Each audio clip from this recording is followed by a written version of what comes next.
Hello and welcome to the Football Social, sponsored by Sky Bet. Joining me in the studio as we look ahead to England against Belgium, the massive game, is Curtis Davies. Curtis, how are you, mate? I'm good, thank you. How are you? Good, good, good. Very good. Dave Jackson from Football Daily. Nervous. Wearing the current England shirt, which I've heard that you've bought this morning. I have, from... I'm not just probably allowed to say which shop I got it from. I did get it this morning, yes. OK. And Adam Templeman back again by popular demand in the shirt that is far too big for him. That's why why do you wear that shirt? That's why the pizzas are here. I'm going to smash through these two. And then fill it out. Fill it out, yeah. It needs to.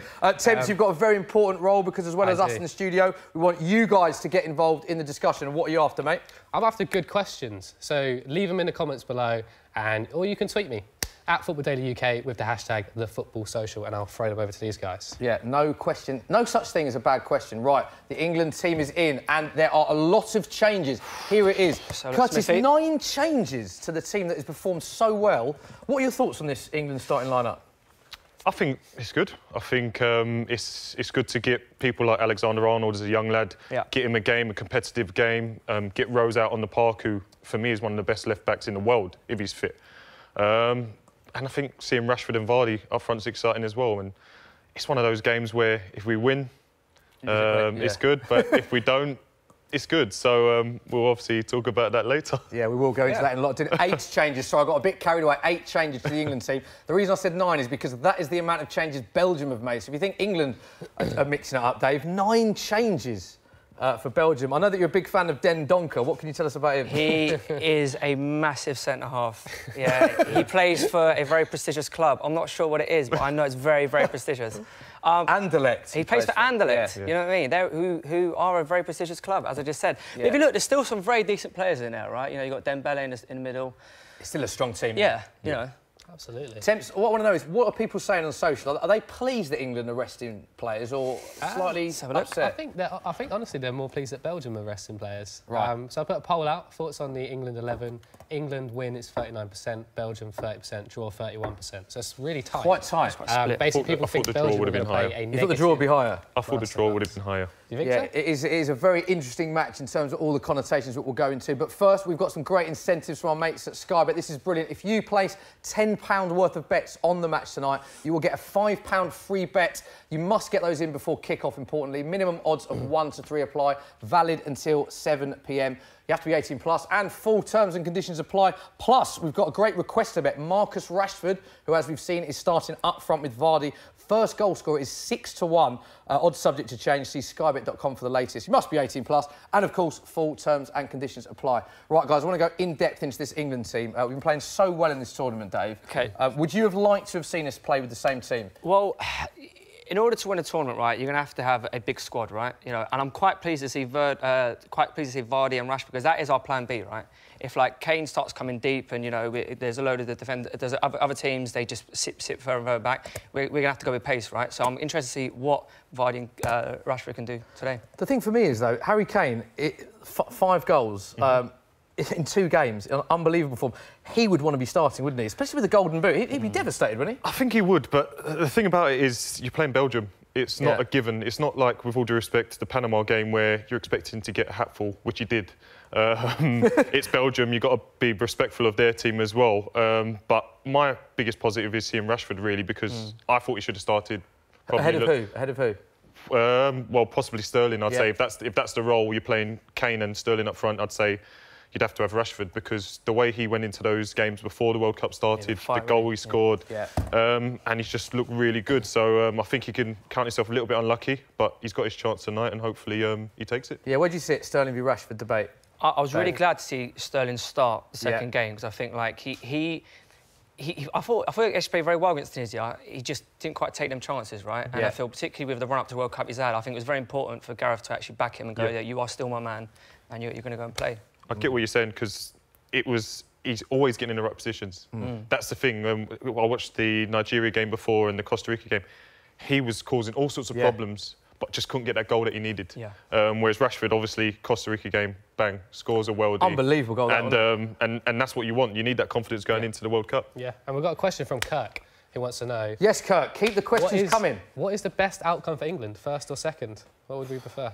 We've all said it, second. Definitely second? Do you think that? You think the best outcome I think the best outcome is second, but in a similar way that Senegal have just been knocked out, that we get second by default by either yellow cards or lots, that we don't lose, so we're not going into the next round with a losing mentality. But ultimately, if you're going to win it, I know you need to beat the best, but you potentially avoid a quarter-final with Brazil. I think it's more important that we don't lose, and where that kind of leaves us, either first or second, I'm not really fussed, really. It's just important that they don't lose. Yeah, for those of you who don't know, where have you been? But this is the situation. England and Belgium have got the same amount of points. They've got the same goal difference. They've got the same goals scored. So England currently sit top on the fact they have one yellow card less than Belgium. Yeah. So the scenario would be if England and Belgium drew today and Belgium picked up, let me get my maths right, one less yellow card than England, it would all be the same. So and the outcome will be decided by a drawing of lots tonight. In Moscow. I mean, that's crazy, isn't it? I had to look it up to make sure I knew. Yeah, it was. Honestly, it's a toss of a coin, isn't it? Might as well do Ching Chang Walla at the halfway line. How would you have it? What, paper, scissors? Yeah, exactly. That's exactly it. So it's strange if it ever was drawn, if it came down to that. But then again, if it has gone down to that, then we haven't lost either. Yeah, that's what it's saying. So you're saying the best outcome is if it happens, you don't want us to lose 4-0 to Belgium. It's by default. If it happens, we're second by default, that's fine. But, yeah, no one wants to lose a game because ultimately, especially those players that are coming in, confidence will obviously go down a bit. But whatever happens, it's going to be a tough run to go and win it anyway. It is going to be a tough one. England have been playing well. So it's interesting, this is a big point. Let us know on social media what you think. Should England be playing with a full-strength team or resting the players? This was posed to Roberto Martinez. Here's what he said before the game. The priority is not to win. That's the reality. We put ourselves in this situation. We wanted to qualify. We've done that. There are players in yellow cards. I don't think it would be professional from us to put those players in a risk to miss the knockout phase. There are players that they've been in very demanding games. We played at 3 o'clock in Moscow. We played in Sochi with the humidity conditions that we had. So it's very important for us to protect, or just to give every player the best possible program to be in the best condition in the knockout game. Curtis, I can't believe you started by saying the priority is not to win. Do you think he's just not quite got the words he wanted to say there? Because that's crazy for me, hearing that from a man. Yeah, I think after the fact, you look at that quote and it sounds a little bit wrong. Right. But I think what he means is obviously his priority is protecting those players on yellow cards and protecting probably people from injury. Yeah. And I'm sure, similar to Gareth Southgate, he's thinking about the squad. He's thinking about keeping it harmony. We spoke about it earlier, saying that the likes of when Michael Carrick come out and said going away with England was a nightmare because you might be away for a month and not kick a ball in a competitive game. Yeah. So I think Gareth Southgate's approached it well in terms of giving them that game so they feel part of it. Yeah. And then when the stages come along, he'll know who he can rely on if one of the starting 11, as it were, get injured. You must have played with players who've gone to tournaments and not played. What is the reaction from players that go to a squad and don't feature for a minute? I think if you're a player that didn't play at all sort of in the build-up to it and you was always a squad player, some of them sort of accept it and just happy to be part of it. But if you're a player that's played a few of the qualifiers and things like that and then you go to a tournament and don't get a minute, I've got a friend that was quite disappointed. Right. Not going to name who it is? Not going to name names, but yeah, was quite disappointed and actually thought about his international career. So wow, it can cut that deep because when you feel you've played a part in getting a team there and you don't get to pull on a jersey, it is a shame. But ultimately, it's for the greater good of the country and whoever's in the team. As well, right? You know, in order to win it, we're gonna need a squad of players, aren't we? We can't just have an 11. So say who was considered our starting 11. Say one of them picks up two like yellows. We're going to need one of them players, right? So you want them to at least have kicked a football before we get to them stages. Yeah, I think if I went, not that I'm ever going to go to a tournament with England. I think those days are past. But I would be gutted if I went and didn't play a minute. But so the teams are just coming up now. They're lining up for the national anthems before the game starts. We can hear what Gareth Southgate had to say about this same issue. This was yesterday. We want to win the game, and you know that would mean we top the group, and we would go into whatever game we go into moving forward. And I go back to the fact that we're trying to develop a winning mentality. We have no idea who, when or where we will play in the next round, but we're pleased that we're in the next round. We've not won a knockout game since 2006. Why we are starting to plot which would be a better venue for our semi-final is beyond me, really. So this is what I mean, Curtis. It's a completely different answer to what Roberto said. Southgate quite rightly is saying there, we're here to win every single game. Yeah, but at the same time, he's made 8 changes. So if that is the case, obviously he's spoken about it in past interviews about the dynamic and, as we just spoke about, the squad and everyone being together and everyone getting a game. But if you really think that, then you'd play the same starting 11, or you'd maybe make 1 or 2 changes. So he can say that, but we all can see a bit through it, to be honest. Interesting. Right, Dave, your boy Zach, there he is. He's Go on, just a big monitor. Okay. Come on, mate. Hello, Zach. You're in Croydon. Tell us what's going on there, mate.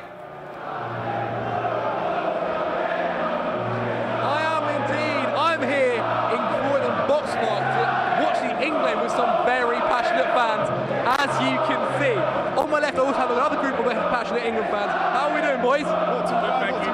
Not bad. Now I have some questions for you guys. Are you ready? My first one is, how are you guys feeling about England tonight, and do you think we're going to get a good result? I think a good result's coming home. I'm excited to see the young team. Ruben Loftus-Cheek, Trent Alexander-Arnold, all young players that have come through the youth side. So it's interesting to see the good youth products coming through, and I think football's really coming home this summer. Perfect, mate. I agree, 100% agree. Now, we've seen the lineup. There's no Harry Kane, there's no Dele Alli, there's no Maguire, there's no Trippier. What do you think on that? Do you think it's a good thing that we've not started Harry Kane, or should he have started? I don't think it's too much of a risk considering we've already qualified. I think it's good to get some of the other players a run out. I mean, finishing second won't be that much of a big deal because you've seen the teams we can face when we finish second. It seems like a much better route going second anyway, so it's good to give these players a run out going forward. And Harry Kane is going to get golden boot anyway, so who cares? I like the optimism. Now also, Belgium, they are our opponents today. They're very strong. They have a lot of Belgian players. However, again, they're starting a weaker side. No Lukaku, no Eden Hazard, no Kevin De Bruyne. How do you feel about that, and who should we look out for in Belgium? I mean, Belgium have a lot of good players on the bench as well as in the starting lineup, so I don't think it'll make a difference. But like, you see Batshuayi's playing, and like, he knows the English league and like the players well, so you've got to watch out for him as well. Now I've got one final question, boys, before the match kicks off, and it is, and I hope I hear one answer: is football coming home? It's coming home! It's coming home! Football's coming home! It's coming home! There you go. You've heard the answer here. Back to you, Smithy. Cheers, Zach. Great stuff. How good does it look down there? That's quality, mate. I want to go down to Croydon, Dave. Looks amazing down there, doesn't it? Yeah, do you see like the boys were there on Sunday, actually? Yeah, I saw. The boys were down there, yeah. And also, of course, people are everywhere around the country watching this game. These are the scenes in Brighton. Look at this. People going absolutely crazy in Brighton. The sun is out as well. That's down by the pier, I think, down by the beach. Just limbs. They look to be enjoying themselves. And we can also go to Newcastle. They love their football in Newcastle, Curtis, don't they? These are the scenes. The other side, look, they're everywhere. The fans are everywhere. They're behind us everywhere. They're the scenes in Newcastle. It seems to be more active in Brighton than Newcastle, Curtis, doesn't it? Yeah, I think, obviously, the weather's been nice today. It's always nicer down south. So maybe they've been out in the sun all day. They look like they've enjoyed their days already because they're celebrating like we've scored a goal and nothing's happened yet. Look at it. Packed out. Celebrating the national anthems. I know, they are. Yeah, we've had the national anthems. We are moments away. Eric Dyer, captain. Dave? Yeah, Spurs player, mate. Definitely not happy, mate. Just because he's a Spurs player, that's the only reason? Yeah, okay. Exactly. Been happy with Kane in this tournament? Well, only just about, mate. Only just about. I don't know, I feel, again, he's one of our senior players, even though he hasn't actually had that many caps, has he? You know what I mean? I'm surprised. I'm not surprised he's captained if Cahill won in the team. You think Cahill should be captain? I would have thought Cahill would have took it over Dyer, but Dyer has obviously captained the side before, so it's not that much of a shot. OK, we're looking at the fans as well. Belgian fans, quite a big split actually. A lot of Belgian fans and a lot of English fans in there. Worth pointing out, this is the connotations. If England win the group, they will meet Japan in the next round. If England finish second, we'll meet Colombia. Now, what you were saying earlier, Dave, is that it's not necessarily those games. You fancy England to beat both of those teams. It's going forward. Well, England have a more favourable draw. Yeah, but it's the age-old thing, right? If you're going to win it, we have to beat good teams, right? Because again, if we can't beat a Colombia or Japan, then we don't deserve to go any further, do we? It's simple as that. Nothing's a given, but you do look at things in terms of teams that have gone out and things like that. You know that you can avoid a lot of big hitters by going a different route. The match has started with 50 seconds. Let's go. A couple of backwards passes. Pickford's got the ball, so it's a we've got a question from Osman about the goalkeeping situation. Obviously, they've rested a few players. Do you think Butland or Pope should have been given a chance in this game? That's an interesting one, that, isn't it? I think you definitely just stick with your keeper. I mean, I'm biased. I'd have liked to see Jack start. I've played with Jack, and I think Jack was unlucky not to get the number 1. Yeah, I agree. Yeah. So I would have liked to see him get a game, but obviously Pickford's done really, really well. Do you think on that note, Curtis, that Jack would be the number 1 had he had more game time this season? Well, he was injured. He's been injured that's it. It was obviously in the England game against Germany where he done his ankle and he struggled for about a year to come back from it. So I think that's just where Pickford just come on leaps and bounds, and since he's got in, he's not back. So it was always going to be a toss-up between the two because they're both that good. Obviously, Pope as well is a very good keeper, but he's come on the scene a bit later. But yeah, either one, to be honest, in an England shirt, I'm quite happy with. Who's your number 1, Dave? I probably, having seen the way Pickford started the tournament, I probably would definitely now definitely say Pickford. Yeah. Just plays so confidently, doesn't he? Yeah. Okay, Pickford. Go on. Oh, go on. See what? Vardy. Time. Go on. Oh! Cross across the box from Vardy. Go on, Fabian. He wanted to move on his right foot. That was a chance, wasn't it? That was. We're Good playing start. quick. Fellaini. Great start. Go on. Yeah, they've got Fellaini and Dembele. This is what I mean. Well done. Although Belgium made a lot of changes, the players they're bringing in, they're not bad players. Chadli, Fellaini, Moussa Dembele. It's still a lot of good players on the pitch. You're a Spurs fan. Dembele, every single Spurs player has said he's the best player at the club. Exactly that. So the fact that he's coming into the starting lineup can't be a bad thing for Belgium. Was it Vermaelen? Interception. Not shocked by that. Yeah, Curtis, a lot of your former teammates in this England squad. Harry Maguire, of course, Ashley Young, Jack Butland, Fabian Delph, Gary Cahill. Didn't play with him, but you were there. Have you been speaking to any of the boys out there? I spoke to Harry recently and just spoke to him about, if England aren't going to win it, who do you think? And he said, obviously, after playing Brazil in that friendly at Wembley, he said that Brazil were a scandal. Really? He said that. Scandal, that was it. I think Brazil that day had something like 65-70% possession against England, and that was a strong England team. So he said that he couldn't see the ball, and it was just the Neymar show, really. Just whenever Neymar got the ball. Do you think when you spoke to Maguire before, do you think he thought he'd be starting in the World Cup when you spoke to him? Because it was a bit of a shock, wasn't it? Like when he started, we had obviously Gary Cahill, who basically started every game in the Euros, didn't he? And you're thinking more experience. But this is it. Joe Hart played every single minute of every game. Good point. And got dropped out. And I see with Harry, he's one of them people. Good, I think it's a good thing. He's one of them people just needed to get his face in the door to be seen. Marcus. Sorry. Yeah, to be seen up close and personal. And once he was seen, I knew, because especially playing in a free with. He can go on them long, mazy runs that he does, and he's still got 2 protecting him. Do you think that formation suits him then? Yeah, playing 100%. Because the way he runs forward, he's big, he's strong, he's powerful, but he's brilliant on the ball. And he can also help, obviously, us create as well as defend well. Yeah, great tweet as well, wasn't it? He was there as a fan 2 years ago. Like I said, Gary Cahill starting, and now he's replacing him. And 2 years ago, he was there as a fan, and he flew out all his mates who he was with in France. It's quality, isn't it? Brilliant, absolutely brilliant. I'm so glad to see Danny Rose start, because I feel like against better teams... Spurs player? Well, he's changed his tune. No, the reason I'm saying that is because I think against the better teams, we will need a naturally left-footed player playing on the left. Yeah. I think Ashley Young's had a brilliant season, to be fair. So it's not a dig at Ashley Young. Do you think Rose is not in just because he's not fully fit? Do you think that's the reason Young starts? I said over at the start of the programme that I believe Danny Rose is one of the best left-backs in the world. In the world, do you? I honestly believe that if he's fit, the way he was playing for Spurs when he was at it, he was untouchable. So Ashley Young, obviously I've played with Ash, he's done so well to remould himself into that position. And he's completely different position to where he was playing before. He's unbelievable. So consistent, Ashley Young. Is he one of these players that's just a proper pro off the field? Do you know what? He trains well. At Villa, he was the main man, so he could do what he wanted. In terms of, our game plan sometimes was give Ash the ball, he'll win us the game. Yeah. And that was it. Martin O'Neill, give Ash the ball, he'll win us the game. Whereas at Man United, he's gone there as another player. He's not the main man. He obviously signed for a lot of money and things like that, but so has everyone else. And it's credit to him because he's dug deep. He could have easily left and thought, I want to play left wing. But he said, no, I want to be a Man United player. And that's why he's readapted himself to this left wing position, or left back. But as left back, he's pretty much still playing left wing for Man United. That kind of story is such a good example of other players, right? Going as you said, he could have left. Yeah. Probably at this stage, probably more actual money as well, right? Yeah. But he stayed, and now he's playing in the World Cup. You know what I mean? It's such a... On that note, the left wing back, Danny Rose's comments. What did you make of Danny Rose's comments about how he wouldn't necessarily encourage his kids to go into football? What he's seen about it? What did you make of those comments?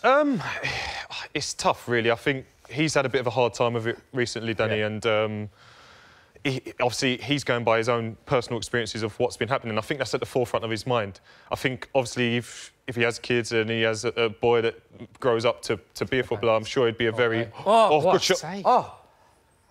Oh, me waffling on there. Missed Great that, save no. from Pickford. Go on. Well, Vardy, chase him down. Right, son. Again. Well done, Vardy. But Good atmosphere here today, isn't it? Go on. So but if he has a son that ends up being as good as he is and potentially go on and play for England, he'll be proud. He has to be tighter than that. Is that Chadley?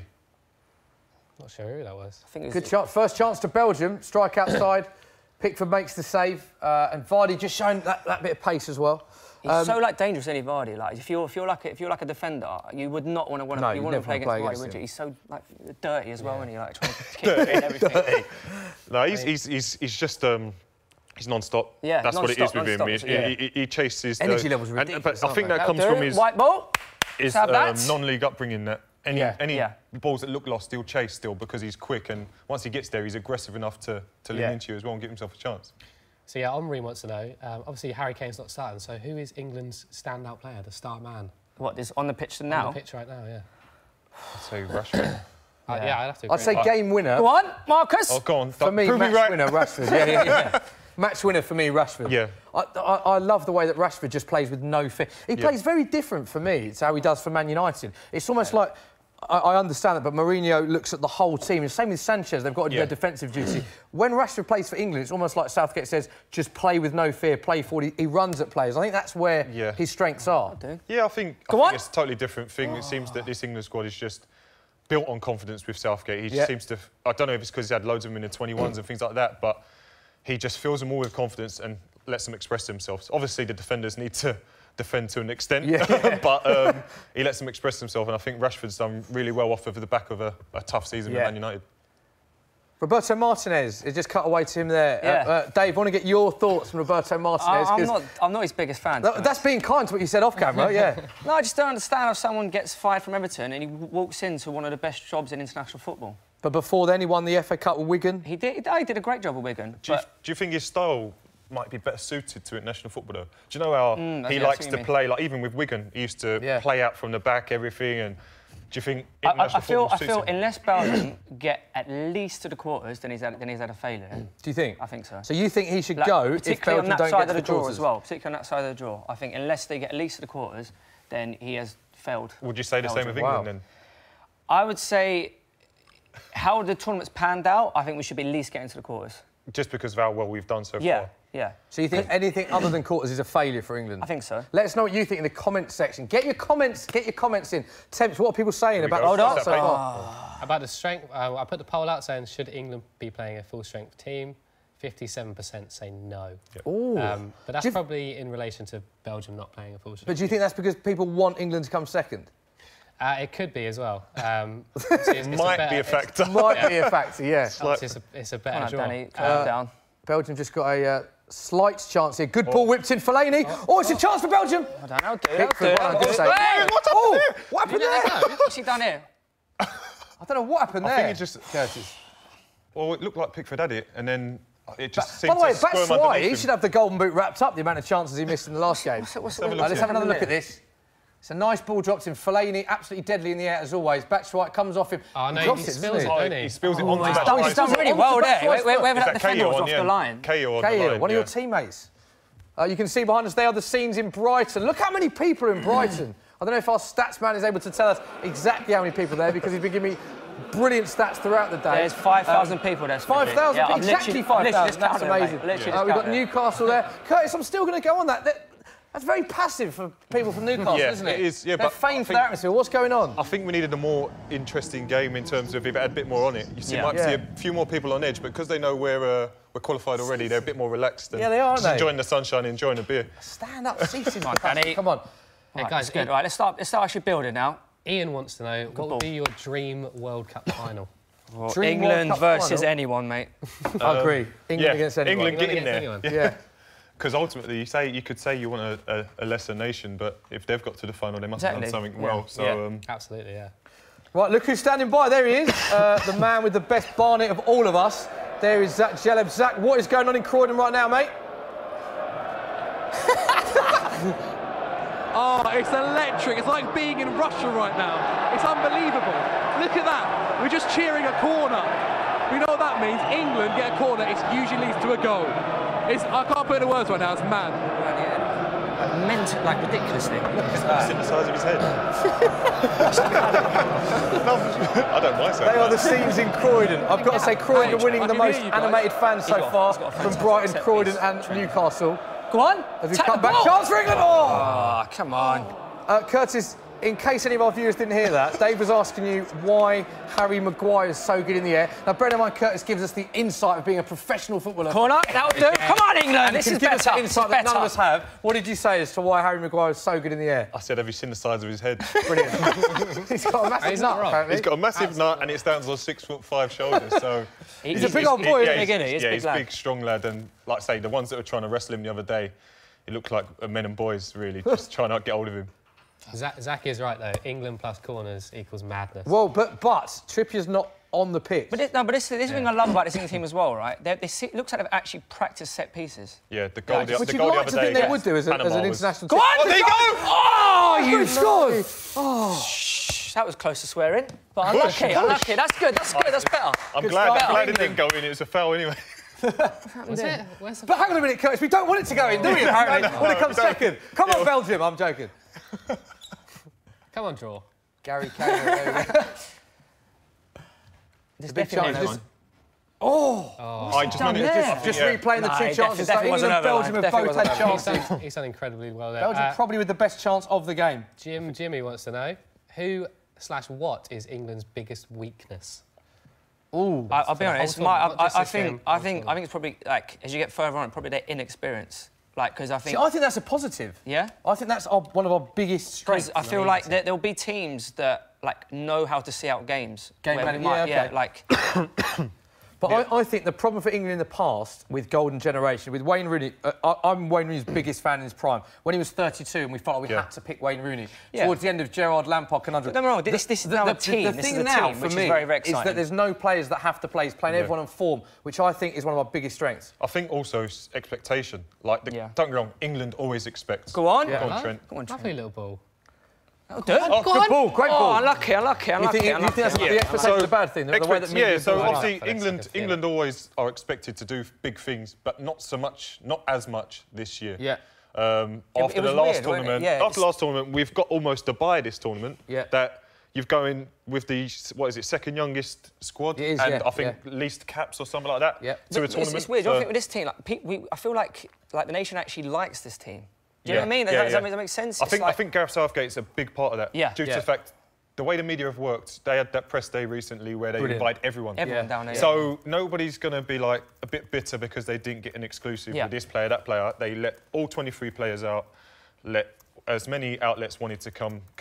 Yeah. And ultimately, I think that's what's worked well. And if we're going to draw from experience, who better than the manager himself? Yeah, I think the squad, the FA, Southgate have been brilliant with the media. Yeah. Absolutely brilliant. And it's also, there's so many pics and videos that you see of the players, like, seem to be loving being away. You hear so many stories. Capello, South Africa, the players weren't allowed out. Yeah. You know, you see the German team going up Table Mountain. You see, you know, the Spanish team. They were all doing stuff, and Capello wouldn't let England go out, which is his mentality. Fine, but they seem to be enjoying being ketchup away. As well with Capello. No ketchup. Yeah, what do you make of that? No ketchup. Oh, it was weird. It was. Do you like ketchup? Well, it was Gabby and Ash that struggled actually. They'd have ketchup on spaghetti bolognese, so that's why they ketchup on spaghetti bolognese. That's the kind of thing they do, yeah. But when we went away, it was a bit interesting. Talking about the underdog, Curtis, you obviously famously played in the FA Cup final for Hull against Arsenal. Yep. Massive underdogs, but you scored that day as well. Yeah. Did so well. And OK, don't want to talk about it. Fine, England are playing well, aren't they? But you know, when you go into a game as an underdog, because you started so well in that can be a good thing, can't it? Yeah, there's no pressure on you. Oh, of course. Like, listen, you go into the game. I think before that game we got beaten by Arsenal 3 weeks before it, 3-0. Yeah. Could have been 5-6. Yeah. So you go into it off the back of that. Everyone's expecting you to get beat. Just go out and enjoy it. Yeah. And then after that, obviously being 2-0 up. These guys will tell you the rest about what happened, but it's just one of those things. Obviously, when you've got that behind you, as I said with these players, not that they're underdogs as a nation, but as players, they're probably thinking, well, I'm just going to enjoy it. But then again, you look at, I would argue that probably Germany were probably the favourites, and they went out bottom of their group. It's all about the individuals, right? You know what I mean? How, like, go on. Another chance. Vardy's making a lot of runs in behind here. He looks very dangerous.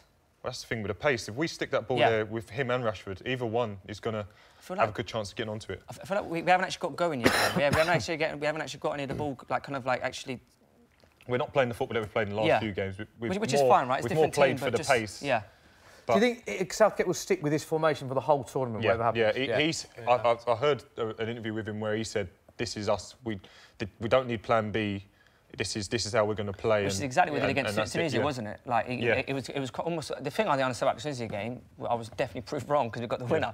But it was like when we had 3 centre halves on and Jordan Henderson when we needed a goal. It's like, come on, like there's an element where we should throw another striker on. But he keeps saying that, Southgate, doesn't he? He says, trust the system. Trust the late. He's not rash, is he? I remember being at the Iceland game. We spoke to Ryan Mason about this in the first show, and when England were down to Iceland, I was at that game, and he chucked on Rashford. We had Kane. It was just like, we need a goal, another striker, another striker, another striker. It didn't work. Whereas Southgate seems to trust the system. He might think the way to do it is to build on another midfielder or keep the system. It doesn't seem to be panicking. And I think the way it works with the 3 is if your 2 wide centre halves are bold enough, they can push on and create attacks as well. So ultimately, they can push forward and make moves. So. Have some water, Curtis. Dumb Originality. Great name, by the way. That's a great name. Dumb Originality. If you could bring back one England legend in their prime, who would it be? That's a great question. Curtis Davies. Gazza? Are you all right, mate, by the way? Paul Scholes. OK. Paul Scholes. I love him. Do you? Yeah, hero. We'll let you get a breath. Do you want some water? Do you want some more water? Who would I go for? I'll nick your water. Yeah. I'd get Paul Scholes and play him in the middle. That's what I'd do. Is he one of the best players you've ever played against, Paul Scholes? He's one of the best players Premier League's had, in my opinion. That'll do. English player, whatever. He's just unbelievable. I'm sorry, it's like Curtis is really stunned. I'll let him breathe. One player, Dave. One player. OK, I would say a 2004 Wayne Rooney. A 2004 Wayne Rooney? Because when in that tournament, Croatia. He was ridiculous. He was like, teams literally did not know how to defend against him. Bit like Michael Owen in '98. 98, yeah. I just feel like Wayne had... He was ridiculous, that tournament. You know, a little bit after that, maybe not so much, but like during that peak tournament, and then... And it was weird about that, in terms of that actual tournament in 2004, it was like, as soon as he got injured, we almost just lost our shape, we lost our direction. Like, it was so strange. So if I was to bring one player back, it would be Wayne Rooney for that 4 weeks. Mine would be Gazza, just for the passion. Yeah, love that, mate. Mine's the same. Not just for passion, because probably, for me, he's the best player that's ever played for England. He was incredible. He's the only man that played a game of tennis the day before a semi-final match against Germany. And then bossed that game. And then he came back, it was Gazza-mania. It's like... unbelievable player. Right, so it's 18 minutes gone, 0-0. So as things stand, I think I'm right in saying England will still top the group. Danny! There we go. Go on! Disciplinary could play a big factor in this. This is like... Come on, there's one. This could be a yellow card. There is a yellow card! This is big. This is big. Celebrate yellow cards. So it's another yellow card, which means if the match ends 0-0, England will win on the disciplinary record. On that note, Curtis, it's interesting that today Senegal became the first team ever to go out of a World Cup due to fair play. Yep. That's why I shouldn't go around kicking people all the time. Good point, yeah. If you know the rules. It's a good moral for kids, this rule, isn't it? I think... Don't go around kicking people. I think it is so harsh, but ultimately... the rules are there beforehand. You know that if you're going to pick up silly yellows along the way, then unlucky to you. Yeah. Sounded gutted about that. Trent is like, he's got such a good set piece, this fella. Like he's like a massive prospect, isn't he? I know he's not a prospect, he's playing. You know what I mean? Yeah. Such a big prospect, he's playing. Just like played in the Champions League final as well. You know what I mean? So. Bless him, he's got a future ahead of him. No, he's obviously come on leaps and bounds. Obviously, a young lad. The right backs they had at Liverpool got him through injuries, and obviously he's just never looked back. He's like number 11 Vardy, because he's just pitting around the back here. He is, he's waiting for that little... Yeah, go on! It's a chance. Nice ball in, good ball in. Who do you guys reckon is going to be our first goal scorer? I think Rashford. We're all going to jump on the bandwagon. I mean, England certainly look the better team in this game, don't they, would you say? I'd say it's about evens, to be honest. I think we've had the more... Well, other than the goalmouth scramble from Batshuayi, I think we've had the better territory, but... There's the England band there. They are. Army. Home and away they travel. Got to have a lot of respect for them. I mean, bringing a trombone into a stadium. It's got to be hard, isn't it? Fair play to them. Well, 20 minutes gone. We haven't spoke about Germany yet. So Jason wants to... Why? We're England. exactly. Get out, Ted. Really good point. It's still massive news. Yeah, obviously. of Jason course. wants to know what went wrong for Germany. Should they have taken... How have we gone offside there? Come on, boys. Leroy Sané for me. That was a crazy omission. I think that was a scandal. But ultimately, they had that many players that went. You couldn't really argue with it. If that's what you're saying. If you're saying he's not good enough, but you look at the squad they had, you'd be like, yeah, but it hasn't worked. Did you watch the game yesterday? I didn't get to see it. Unfortunately, I was on holiday. You were away? I was on a beach somewhere. On the beach, yeah. I was celebrating, to be fair. But no, but it's one of those with Germany. They're not the only ones to do it. Obviously, Spain done it before that. France, Italy. yeah. So... I bet you should have seen the scenes in the Football Daily office when Germany saw went them. out. It was unbelievable. Yeah, We were seeing great. they go, you know, they go, you know. It was Is that just that? that was it. The That rest was of it. it? Was it just you Go. singing? It was literally just me. It was just Was me. that much atmosphere? It was just Dave singing. You had to be there, I think. But And the thing was, I was actually singing after the game on my own, just literally singing there. Oh, come on, boys. Little stat for you guys. Go on, total Smithy. Combined English Premier League appearances. England have 3,275. Obviously, all 23 players play in the Premier League. Belgium, 2,290 Premier League appearances, which is incredible. 15 of their 23 players going back to like the have fact played in the Premier League. Is that a good thing or a bad thing when you're playing against players that you already know? Because so many of these players know each other. Yeah, well, it can work both ways. You'll know if you've played against, say, Marlon and you've had the better of him. It might be in the back of his mind and the back of your mind. Okay. Your mind for confidence, his mind to thinking, don't leave me alone with him, sort of thing. So it's one of those things that it can work for you, but it's international football. It's a totally different style to the way they play with the club. But I think the biggest thing at the moment is because both sides are playing three at the back, sort of cancelling each other out at the moment now. I think that's probably why we've gone long a lot of the time today, because if they see the space down the sides of the centre halves, then I think they've been trying to exploit it. Scenes in South London over here. It's Croydon. Croydon is the place to be right now. If you're not in Russia, the scenes in Croydon are great. Dominating the internet all week with all the goals from the Tunisia and the Panama games. That place, I think, will erupt if they see an England goal. Or a Belgium goal, because we'll finish second and get an easy route. No, come on. We want to see some sort of goal anyway, just to make it want to a see little some bit sort more. of goal, yeah. We can't have a 0-0 after all this. We can't have a 0-0. Come on, boys. This is Brighton. Let's see how they're getting on down at the beach. There are thousands of people down at Brighton. There they are. The sun is shining. This guy's quite chilled out, isn't he, at the front, Curtis? But He's having a little peck with the missus. Yeah. Obviously, he's there for the game, obviously. He's there for the game. Joining in, yeah. Just checking in with the missus. And these are the scenes in Newcastle. Again, quite boring, passive. isn't they? What's going on up there? Very polite applause, isn't it? It's like they're watching a cricket or something. Come on. It is. Yeah, I mean, come on, boys, liven up a bit. The equestrians. Boys and girls, come on. Yeah, they're not actually watching the game. Have we confirmed they are watching the game and not Love Island? Love Island is... Love Island's more exciting than that, trust me. Other programmes do exist on other channels. Go on, Wes. What are they watching? But it is 0-0, 23 minutes gone. Temps, what you got for us, mate? Come on, Temps. I've got a good question here from Dumb Originality again. OK, thanks. He's coming with the 5 questions. It's quite Does it work for you lot? He might do after this.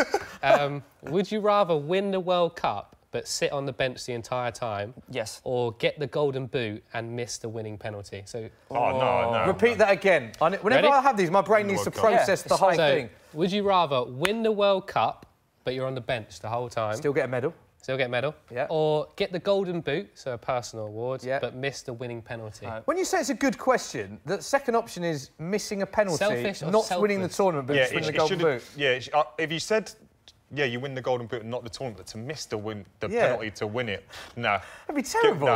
Just let me hide on the bench and lift the trophy afterwards and be. I mean, I'd definitely take winning the. Because for me as well, winning the World Cup is the highest honour ever. I think that's it. Yeah. Like, can you imagine the scenes in England? Can you like? I've said that before. It's like ridiculous. Like, I don't think anyone would work for a month. No, they'd have to make it a national holiday, wouldn't they? Yeah. Just bearing in mind people won't go to work. Yeah, that's the thing, isn't it? Yeah. Bearing in mind the scenes when England scored a 90th minute equaliser, us included, against Tunisia. I mean, imagine if we won the World Cup. Yeah. Oh, imagine. But I suppose if you're after a big money transfer, winning the golden boot. Forget your transfer. Like, are you actually taking the golden boot? Sitting on the bench wouldn't help you win a But big winner transfer. you're missing the goal. Yeah, but the thing is, surely if you didn't win the golden boot at a good tournament, that should be enough at the World Cup to get to the final. If you got to the final with your team, you're on the bench. Oh, you're talking about? Oh, so is it only you can't even? There's no in between, no? No, but it's also as well. If England won the World Cup, there would be so many endorsement deals. None of the players would ever have to do anything ever again. More importantly, you've won the World Cup. Yeah, After we they gave a Pizza Hut advert to Gareth Southgate after he missed the penalty semi-final. I mean, imagine he won the World Cup, he'd never have to do anything. That isn't the reason you want to win the World Cup because you get a. You don't miss the penalty for a Pizza Hut advert.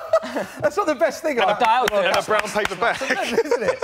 Oh, on the downside, I missed a penalty, but that advert. But pizza, the coinage from that advert. Exactly, the coinage. Unbelievable. Other pizza places available. Other pizza places do exist. There have been some brilliant football adverts on that note. Yeah. Yeah? Oh, go on. Brilliantly. Have you seen the Michael Owen helicopter one? Oh, it's shocking. Oh, did you buy one? It is phenomenal. Yeah, I've heard a radio advert of that. You should watch it as well as hear it. I mean, it's amazing. Yeah. For the wrong reasons. For the wrong reasons, yeah. I feel like he's putting it on now, though. He's done it too many times. No one sat him down and told him, what is this? Oh, Fellaini. Fellaini with a chance. Oh, this is just get him out. No foul. Good feet. Well in, that's good defending. Well done, Philip Jones. Oh, look at him. Not giving a free kick. It's a bit of a scrappy game so far. Fellaini once again winning in the air, and it's lumped. That'll do. Go on, Vardy. Vardy. A lump upfield. Go on, Vards. I don't care. Vardy will chase down anything. There's your favourite player. Dendonka. Yeah. Thoughts on Dendonka, Dave? How's he done so far? He still plays for a massive club, mate. That's what you need to know about Dendonka. Is it? What's his name again? Anderlecht. Dendonka. Can also play as a centre midfielder. He's utilised in many positions this season for Anderlecht. Yes. Yeah. So he's the Belgian Phil Neville. Just put a dunk on it. That's it. Hey. Good chest from Fellaini. Oh. That'll do. Just quieting down now, doesn't it? It's it has. Sort of scrapping over. But not the best I've seen England so far in the tournament, Curtis. I think at least it's not boring in terms of they were just Belgium are passing go on, through it's the your back. chance. Go on, Marcus. Right, Rashford on the ball. Breakaway. That'll do. Go on. Unlucky. He's so quick. Yeah, at least they're both not just playing it through the back line and just everyone out there, because I think that's what's made the game really, because they've made so many changes. Players out there want to make, as I said, a name for themselves to get in the starting lineup for the qualifying stages. So, do you think there's anyone who hasn't started the last game is coming for this has actually kind of like excelled yet, or is it still a little bit too early? It's still a little bit too early. Well done. Well played. He's a strong player, isn't he? Yeah, it's a good point. That any of these players you think are really pushing for a starting place. That's it. Nothing too much has happened to. Once we get a couple of assists, maybe a goal or people creating chances. I think when you ask, there's only probably Sterling's place, maybe potentially up for grabs. But on that note, though, with Sterling, people are saying, do you play Sterling or Rashford? Could you not play Vardy and Kane? Do you think Vardy and Kane can play together in this system that Southgate is building? I think Kane wants to be at the top of the pitch, and so does Vardy, and that's Right. Vardy's strength, because Vardy right at the top of the pitch, when the ball goes over the top, he's there. Whereas if Vardy's at the top of the pitch, that means Kane's going to be dropping deep to be the link man. And I think Rashford is capable of doing that link man role and dropping off and linking the play. But Vardy wants to be at the top and score the goals, really. So it's not saying it can't work, but it wouldn't be utilised a better balance. Exactly. This might be my favourite question. Ever? Not ever, but just for the last 5 minutes, I'm going through them. Henry says, is Ruben Loftus-Cheek the best-looking man at the World Cup? No, I'd say the best-looking man at the World Cup. Olivier Giroud, mate. Oh. Gorgeous-looking man. Is that because he's Chelsea now? Yeah, I know. The Swiss goalkeeper. What? The Swiss goalkeeper? Yeah. What about the...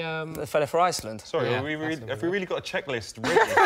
Really? Where is this? I think Phil Jones, personally. Absolutely. What I like about that is you said that was your favourite question as well. Going into it, so it wasn't quite a question. It's all downhill. Go on, beat him. Oh, he's trying, isn't he? He's trying, Rashford. He's like... Olivier Giroud, Davies said. Keep sending in your questions, of course. There's any questions. That's one of the things I love about Rashford. He's not scared to have a go, is he? Like so many players get there and just look for the pass sideways. You know, he's gonna try and beat him, right? You know, if it doesn't work, it's fine. You know what I mean? Like, but he knows he's in a position as well because he's going that quick. If they nick it, we've still got a chance of winning it back anyway. Yeah, exactly. Do you think, Gareth wants to know, do you think this World Cup will see a country win the World Cup that has never won it before? Like Sweden or Croatia even? They've been really strong. Yeah. You think? Is the question, do you think they can win it? Yeah. I think... I'm a massive fan of Croatia. I think Croatia are very good, and obviously, especially the number they've done on Argentina. Yeah. It's obviously made a big statement, but I don't believe that... Obviously, it depends on their route and how things go, but lovely. I can't see a new nation winning. Go on, Trent. But I'll eat my words happily to see. Nice ball! Trent Alexander-Arnold's gone to whip the ball in. I'm pretty sure that was a cross, but it so nearly went in the back stick. For me, Curtis, Luka Modric's been one of the players of the tournament. Is he someone that you've played against? Yeah, I've played against him. He's just different class. He's a genius. He's a genius. One of the best players you've ever played against? Who would you say is the greatest player you've ever played against? Since he's stepped up and obviously gone to Real Madrid, with all due respect, leaving Spurs and going to Real Madrid and winning Champions Leagues, it's been highlighted more. But at Spurs, playing with the likes of Van der Vaart and Bale and all that, he was still top draw, which earned him that move. But like I say, everyone's talking about him and now saying, like, is he a Ballon d'Or candidate and things like that. He probably is, but unfortunately he lives in the age where Messi and Ronaldo exist, and he will get nowhere near it like none of the others have. But yeah, I think the best player I've played against, personally, man to man, is Alexis Sanchez. Yeah. Why? Yeah. What made him better than these other great players you mentioned? Works his nuts off more than anyone else. Okay. His technical ability is as good as everyone, or better than a lot of people. He's a goal scorer. He's strong. Oh, go on. He's good in the air. Oh, how many more? It's got a yellow as well. Another booking. It's got a yellow. There we go. I'll tell you what, if this is actually right, this is very interesting now, because this is quite a few more cards. Don't forget that Belgium had one more card than England going into this match, and they've picked up a couple now. So it would suggest... Who was that, the Don card? It would suggest that a draw means England would go through top. It looks like Belgium would have to win. This is the table as it currently stands. Here it is. There it is on your right-hand side of the screen. Which means so we face Japan, right? Points, head-to-head, goal difference, goal scored is exactly the same. But that's quite a few more yellow cards for Belgium, which means England would top the group. It looks like Belgium are going to have to win. Do you think that's Martinez's tactic? Similar to what we said. Similar to what we said. Lose on the yellow cards rather than losing the actual game. That might be. I mean, he literally said winning wasn't a priority. So yes, it probably is. This is the chance, by the way. Here we go. This is it. This is the big one. Straight on Cahill's head. The problem is we've worked to our best ones already, so everyone knows what we're doing. Honestly, I just want to see us attack the ball. Just in case. Just big breaking news, guys. Panama have gone 1-0 up against Tunisia. Massive news. Do you care, Dave? Massive news. I could give 0. Okay. I do not care, mate. I do not care. Come on, straight on his head. Here we go. Chance for England. Dyer. You ready? I'm ready. Curtis has called it. Dyer with the header. Trent Alexander-Arnold whips one in. Oh, it's terrible. It's another corner, all right? Another corner. Another corner. All right, that'll do. Deflected, that's all right. I like deflected round. Try again. We try again. I feel like him and Rose have actually started very well. I think him, Trent and Rose have scored. I have interest. Does anyone care? Nah, let's move on. He plays for a prestigious club. Massive club, massive club, yeah. It's big news. Corners at the minute. England with 3, Belgium with 1. We'll wait for this corner and I'll throw you the question. We've got another question. We know what corners mean. Cahill. Big chance. Is that another corner? Might be another corner. Loftus-Cheek. Yeah, he is handsome, to be fair. There you go. See, back to the best question of the day. John_77_John from Twitter. 2 underscores. What a great name again. If England go out of the World Cup, who will you be supporting? Oh, good question. Very negative question, that, because it is, but it's interesting. To the next round. Who's your second team? Who you got in your sweepstake, basically? I'm going to say Croatia, Curtis Davies. 2 reasons. One, I've been to Croatia many times, very fond of it as a country. Yeah? Love Luka Modric. And I got engaged in that country as well. Oh, lovely, Smith. Oh, there we go. Anyway, okay, let's see that. That's nice. Yeah. Is she watching then? No, probably not. Okay, yeah. So Croatia, I'm a big fan of how they play as well. Love Croatia. How about you? I don't know. I just want the underdog. Who's going to be the lowest ranked team left? Russia at the moment, isn't it? Oh, Russia? No, I can't support Russia then. No. I don't know. I think you'd have to be Brazil then, just because you just enjoy their football and just the glory hunt, basically. They got the best. I thought Germany would win it before the tournament. So did I. Yeah. But I thought it'd be a Germany-Spain final. But obviously that's gone. Yeah. So. Fair enough. Who are you? I guess if you're going to go out, maybe Switzerland for Xhaka. That's about Switzerland for Xhaka? Yeah. I'd go Russia for my sweepstake or Sweden. Sweden. I'd love to see Sweden. What a group that was yesterday, by the way. It'd be a great story if Sweden won it. Unbelievable. Sweden went from 3rd to winning the group. Yeah. It's amazing how many groups have been so tight. They haven't they? So tight. Oh, lovely. What a tackle that is. But that's obviously big down to VAR, because the amount of decisions. You think that is, yeah? I think when you see people, them sort of scrambled ones in the box, everyone's sort of, rather than making the tackle... Oh, it's lovely body. Yeah. Even if you get half a bit of the ball, now, because it goes to VAR... Relax. Great ball from Rashford into Vardy. Oh! Thing is, though, that's not the ball for Vardy, is it? Like in the air, like he's channels, isn't he? Yeah, I'm not saying he's bad in the air, but so like, you would have tried to nip him, or just nip in front of him rather than high, Waterboy says, "Are you a fan?" Adam Sandler. I'm not making Waterboy. I wish I was making these names up. I'm not. This is actually a question for you, Curtis. Are you a fan of VAR? I hate it. Really? Yeah. Really? Why? I think as a defender, you're more likely to be penalised for it than...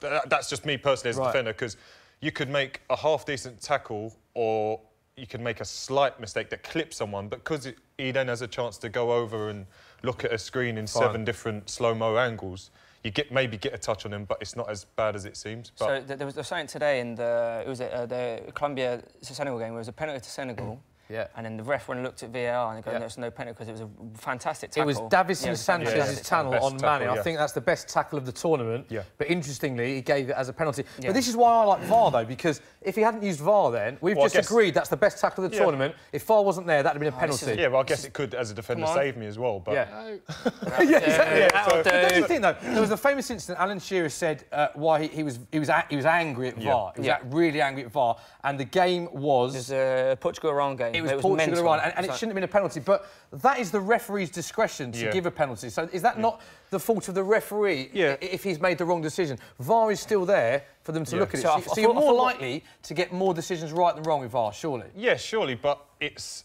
still interpretation. Yeah. So, like, some things where... There was one the other day where I thought probably not a penalty and it was given. I was thinking... Well, that's his interpretation still. It's also as well. It's the moment them fellas in the gallery say, "Go and look," they're basically saying you have to change your decision. That's basically what they're saying to him. So not all the time. Yeah. There's been a few. I think it's sort of like a flag where there's been contact. It's down to you, sort of thing. Yeah. I think because there was one where someone, I think it's the Nigeria game. They went over, had a look. Yeah. Batshuayi's in here. No. Yeah, I love VAR personally. Yeah. I think it's more dramatic. It's good for talking points, but it's great. Right, relax. And I agree with Smithy. It's all about the referee. You can't blame the technology. I agree. Yeah, but I exactly think that. The biggest thing I've said about VAR is I don't want referees to use it as a crutch. Ref. I don't want it to be that I'm going to give a decision knowing that VAR will back me up in a second. Right, I want it to be I give a decision because I know. What do you think about players doing that? Because if you do that. That is a booking. Should players be doing that to the ref? Would you do that? Would Curtis Davies do that? I would be, yeah. No, but should they... You hate VAR, but you do that anyway. Yeah, should they be doing the tennis? Should they be doing, like, the rules where you get free appeals or something like that? Yeah. Because that would make it interesting that instead of it being the referee goes over every time, so you've got an appeal. That might be better. Yeah, OK. It's so many different ways you run out of appeals, you're screwed.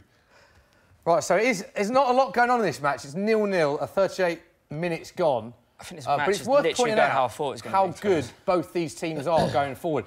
Belgium finished top of their qualifying group. Now, they scored 43 goals, Dave.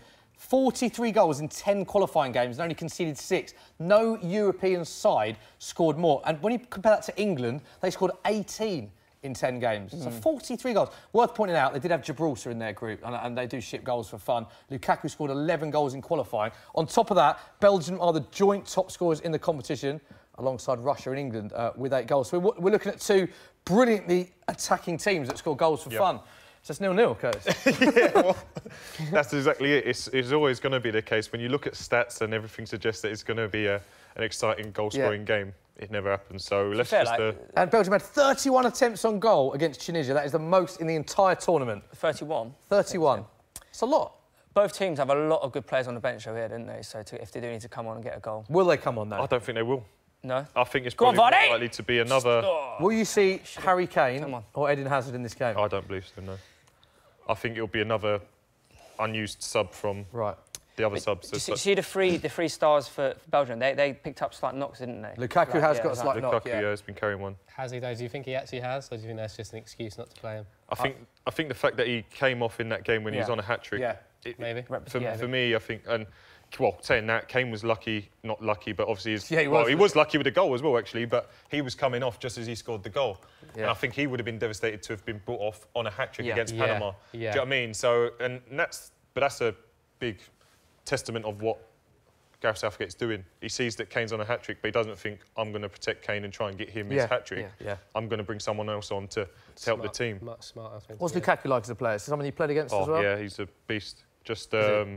technically, though, not... I mean, he's a great player, but... I think 1v1, technically, in terms of if he's going at you 1v1, he's tough because, you know, he's big, strong, and he doesn't really need to do a big skill to beat you because he can knock it, run. Just take it round and he's that strong, it's going to be tough to get back at him. But I think he gets, obviously, a lot of stick, but he's a lot better than what people like to be. I think when you've got a 90 million price tag... Hit it! Oh, hit it. Touch. Hit it. Cheek.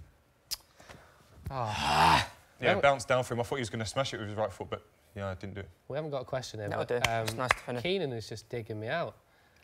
England will Trent win. Alexander-Arnold bombing down the right. I'm beaten. Oh, so Keenan's saying England will win the World Cup if Temps can grow a moustache in time. So I don't know whether... Temps, can you grow a moustache? That's looking all right, Can England win the World Cup? What is more likely, do you think? Maybe just put a poll out. So me to grow a tash. We're going to get a zoom in. Me to fill out the shirts, or England to win the World Cup. Whoever's it, no. Yeah, fill out the shirt. Finish the pizza. Finish the pizza, fill out the shirt. Finish the pizza. Come on, have a slice of pizza, Tim. I should have a slice of pizza every time we get a corner. Go on Twitter now and see how the rest of the world's reacting to this. See how the rest of the world's reacting? Right, come back to me. I'll give you the rest of the world. Let's see who the next players want to have a dig. So, Curtis, we're going on about the connotations of the group. I love looking at this, all the knockout stages. So, obviously, we've said that England will play Japan if they top the group, and they'll play Colombia if they finish second. So this is full screen now. This is England's potential. Now, the issue here isn't who England play in the second round. It's if we win the group, this is who we get. So the issue isn't Japan or Colombia, because we all agree we think we'd beat both teams. It's the fact that we go into this hand side of the draw, which is the tough draw, which has Brazil as potential quarter-final opponents, followed by the likes of Uruguay, Portugal, France and Argentina. So, obviously, a lot of tough teams, the first being Brazil in the quarter-finals. Now, if England comes second, this is what would happen. As you can see, England would play Colombia, but then we'd meet Sweden or Switzerland, and there's only really Spain or Croatia. So, it's a much favourable side of the draw, Curtis, if we finish second. 100%. How far would England go if we're in that side of the draw? Do you know what, though? That's when the pressure might come. Yeah, right. Exactly. What we spoke about before the game in terms of no pressure, you know, go and enjoy it, go as far as you can. If we had that side of the draw, we'd almost be expected to at least get to the semi-final. Yeah. And don't forget... And I'm not saying we couldn't do it. I'm not saying we couldn't do it on the other side of the draw, but maybe playing Brazil and... Oh, a scarf's fallen off. But maybe playing Brazil and... It's a bad omen, that. That's a bad omen. I'm going to correct it. There we go. Yeah, but maybe playing Brazil and obviously... I'm still with you. Potentially beating them. Yeah. I just feel like it's kind of like you know... So, say we have the easy side of the group. Say we have the supposed easy side of the group, right? We'll still play someone very, very good in the final, so it doesn't matter. If we're gonna, you've got to beat. You have to. Yeah, you have to. Bearing in mind as well, our last World Cup knockout win was in 2006 against Ecuador, and everyone said this about Iceland. Oh, it's great, we've got an easy side. We lost to Iceland, so. And that's it. It's expectation. Yeah. Like I say, expectation was too much for us then. Iceland were the ones that, obviously, first tournament and all that sort of stuff, all the hype around the clap. Yeah. By the way, amazing that. Yeah, it would. But it should have stayed with Iceland. I hated it when other countries took it on. It annoyed me. But that's another point. But take that ball. Good defending. I've never seen, of all the games, been to lots of games, fortunate to be to many games, I've never seen frustration and anger outside the stadium than outside Nice after England knocked out to Iceland. These are the scenes. Look at that in Croydon. It's very passive, actually. When I say scenes, it's quite... Maybe the late night shops are open. Happy hour was finished. Yeah, happy hour finished. These are the scenes in Newcastle. We've got even less animated. Oh, it's nice, a bit animated. Go on. A little bit animated. People swapping chairs and that. People swapping chairs, it was nice. Sat down, though. Come on your feet. Right, we are into injury time in the first half. It is 0-0. I can't imagine there being a lot of injury time. There isn't. That is the half-time whistle. Dave, what are your thoughts on that half? It's not been the best, has it? No. It's not been the best. I think we played OK. Again, it is our weakened team. Like, if we'd been playing the full team, we'd play like that, then you'd be a little bit more disappointed. Yeah. But, you know, we're kind of going over a weakened team. Yeah, haven't actually conceded. We've done nothing wrong. We've done nothing particularly brilliant. I think that's the way you sum it up. I don't think anyone's overexerted themselves, but hopefully, as I said, the likes of a Rashford or a Vardy will get a goal today, because going forward, if we need someone to come on late in the game when we need a goal, and they've already got one behind them, I think that'll be brilliant. I just, from the start of this game, I said draw. I just can't see anything else happening. It just seems like the issue with this is the same as the Denmark-France game, is that they're both through. It's a bit of a... It's an exciting game. It's a bit of a dead rubber that the teams don't play with the same intensity as they do beforehand. Is that because they're worried about injury? Have you ever been in this situation before in your career where you're playing a dead rubber and that's in the back of your mind? Yeah, if you talk drawing back to the FA Cup final, we were already safe in the league. Right. And you're going into the last few games of the season where places are up for grabs for the final, so you want to do well. But at the same time, you don't want to get injured or get sent off. So you're obviously it almost is in the back of your mind. Right. But I think once you're actually out there and you get going, it's hard to pull out of that tackle. It's hard to. So I think maybe your mindset going out maybe is protect yourself. But once you're in it, you're better to be 100% because you're going 50%. Sorry, than it's the worst thing. We've got some poll results here. So Soccer AM have put a poll on their Twitter. Do you want England to win or lose? Win is 70%. Momentum in brackets, or 30% is lose, easy draw. If lose with yellow cards, lose with yellow cards is on the table, I'd snatch your hands off. Really? So it's like a draw in it, but you so it's a draw, you get second place because you've picked up more yellows. Yeah. So we need people to just go around steaming around. Straight in. That's it. Interesting, we've got a price boost thanks to our mates at Sky Bet. John Stones to score a header was 25-1. It's now 28-1. So get that in soon. You've got to be 18 plus. Full terms and conditions apply. Odds are subject to change. See skybet.com for the latest. John Stones to score a header. There's a chance. Yeah. You know, he could get the golden boot. He still could. Yeah, he was at 2 goals now. What are the odds on that? They were 250-1 in the last game. Yeah, we'll have to have after he scored 2. On what they are now. If you got him first, it might be 5,000 to 1 or something like that. That sounds good.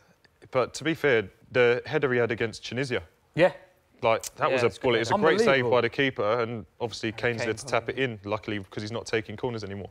Not your biggest fan of that, Curtis. You weren't the biggest fan of Kane taking corners. No, that's what strikers are in there for. Yeah.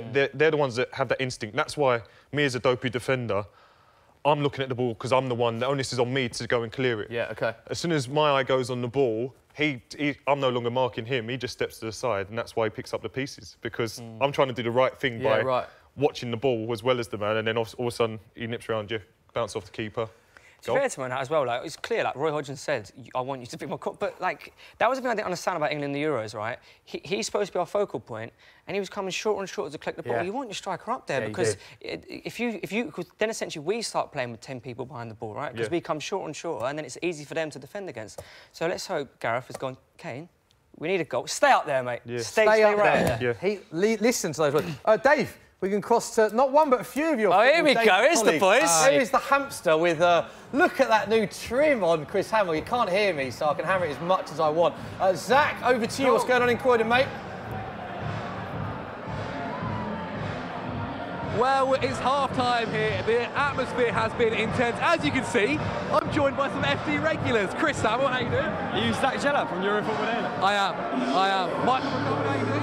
Doing pretty well. Now, I've got one question for you guys, the beginning one. It starts with, so what did you guys think of England's first half performance? Pretty pedestrian from both sides, really. I think both sides were OK in the build-up play and poor in the final third. I think this screams of a tie wherein both teams have qualified, and I think the braver team second half will secure the result effectively. OK, Michael, though, I've got a question for you. Which players do you think are causing England the most trouble in that Belgian team, and what should Southgate do to fix it? So, I think that the Belgian midfield is clearly a bit more adept than the England midfield. I think it's very clear that Moussa Dembele is the best player on the field at the moment. He's cleaning up in all sorts of different areas when England are making the attacks. Obviously, we know he's very good on the ball. I think also Yuri Tielemans is causing us a few problems. Obviously, his shot was the one that was saved by Jordan Pickford about midway through the half. Yeah, I'd say it's difficult to know the main way to deal with them. I think the only way I could really think of is maybe bolstering the midfield, maybe bringing on Henderson or Lingard, just to give us a bit more possession in the midfield. Otherwise, not really sure. Like, I think our game plan is okay at the moment, but England enjoying a bit of luck down the flanks, right? Alexander-Arnold been involved in a lot of build-up play, but unfortunately his final execution hasn't been as good as Trippier's, and it's been a bit underwhelming. I agree. Now, my final question, guys, do you think the fact that that Belgium haven't started Eden Hazard and Romelu Lukaku is to this, and should they bring them on? No. Do you think Belgium should bring on Lukaku and Hazard? I mean, if they want to win the match, yeah, probably. I mean, I think Batshuayi has been all right. I think Hazard would probably be a more essential guy to get on right now, because I think his brother Forgan hasn't been very good at all. And like, yeah, the support to Batshuayi hasn't been very good at all. I think if he has the support, then Batshuayi can thrive against the England defence. At the moment, he can't. I do feel for Torgan Hazard and Januzaj, they're playing in unorthodox positions, let's say, considering that Martinez is deploying them as wing backs. Now, there's a lot of talent on that field, but in terms of a second 11, England are significantly stronger, and I want Rashford to get on the ball more. I want Eric Dyer to take a little bit more charge of central midfield, and I also want McCubbin to get me another pint. Fair enough. Also, Curtis Davies, I've got one question for you. What do you rate the trim? Also one little bit. Danny Rose has had a great half. Danny Rose has been fantastic. Oh, here we go. There you go. Back to you guys. This is what we want. This is what we want. Great. Can I just say the timing of them cutting back to us was very good. They wanted to know about their trims, Curtis. You a big fan of Chris Hamill's trim there? Oh, well, Superman. Was it?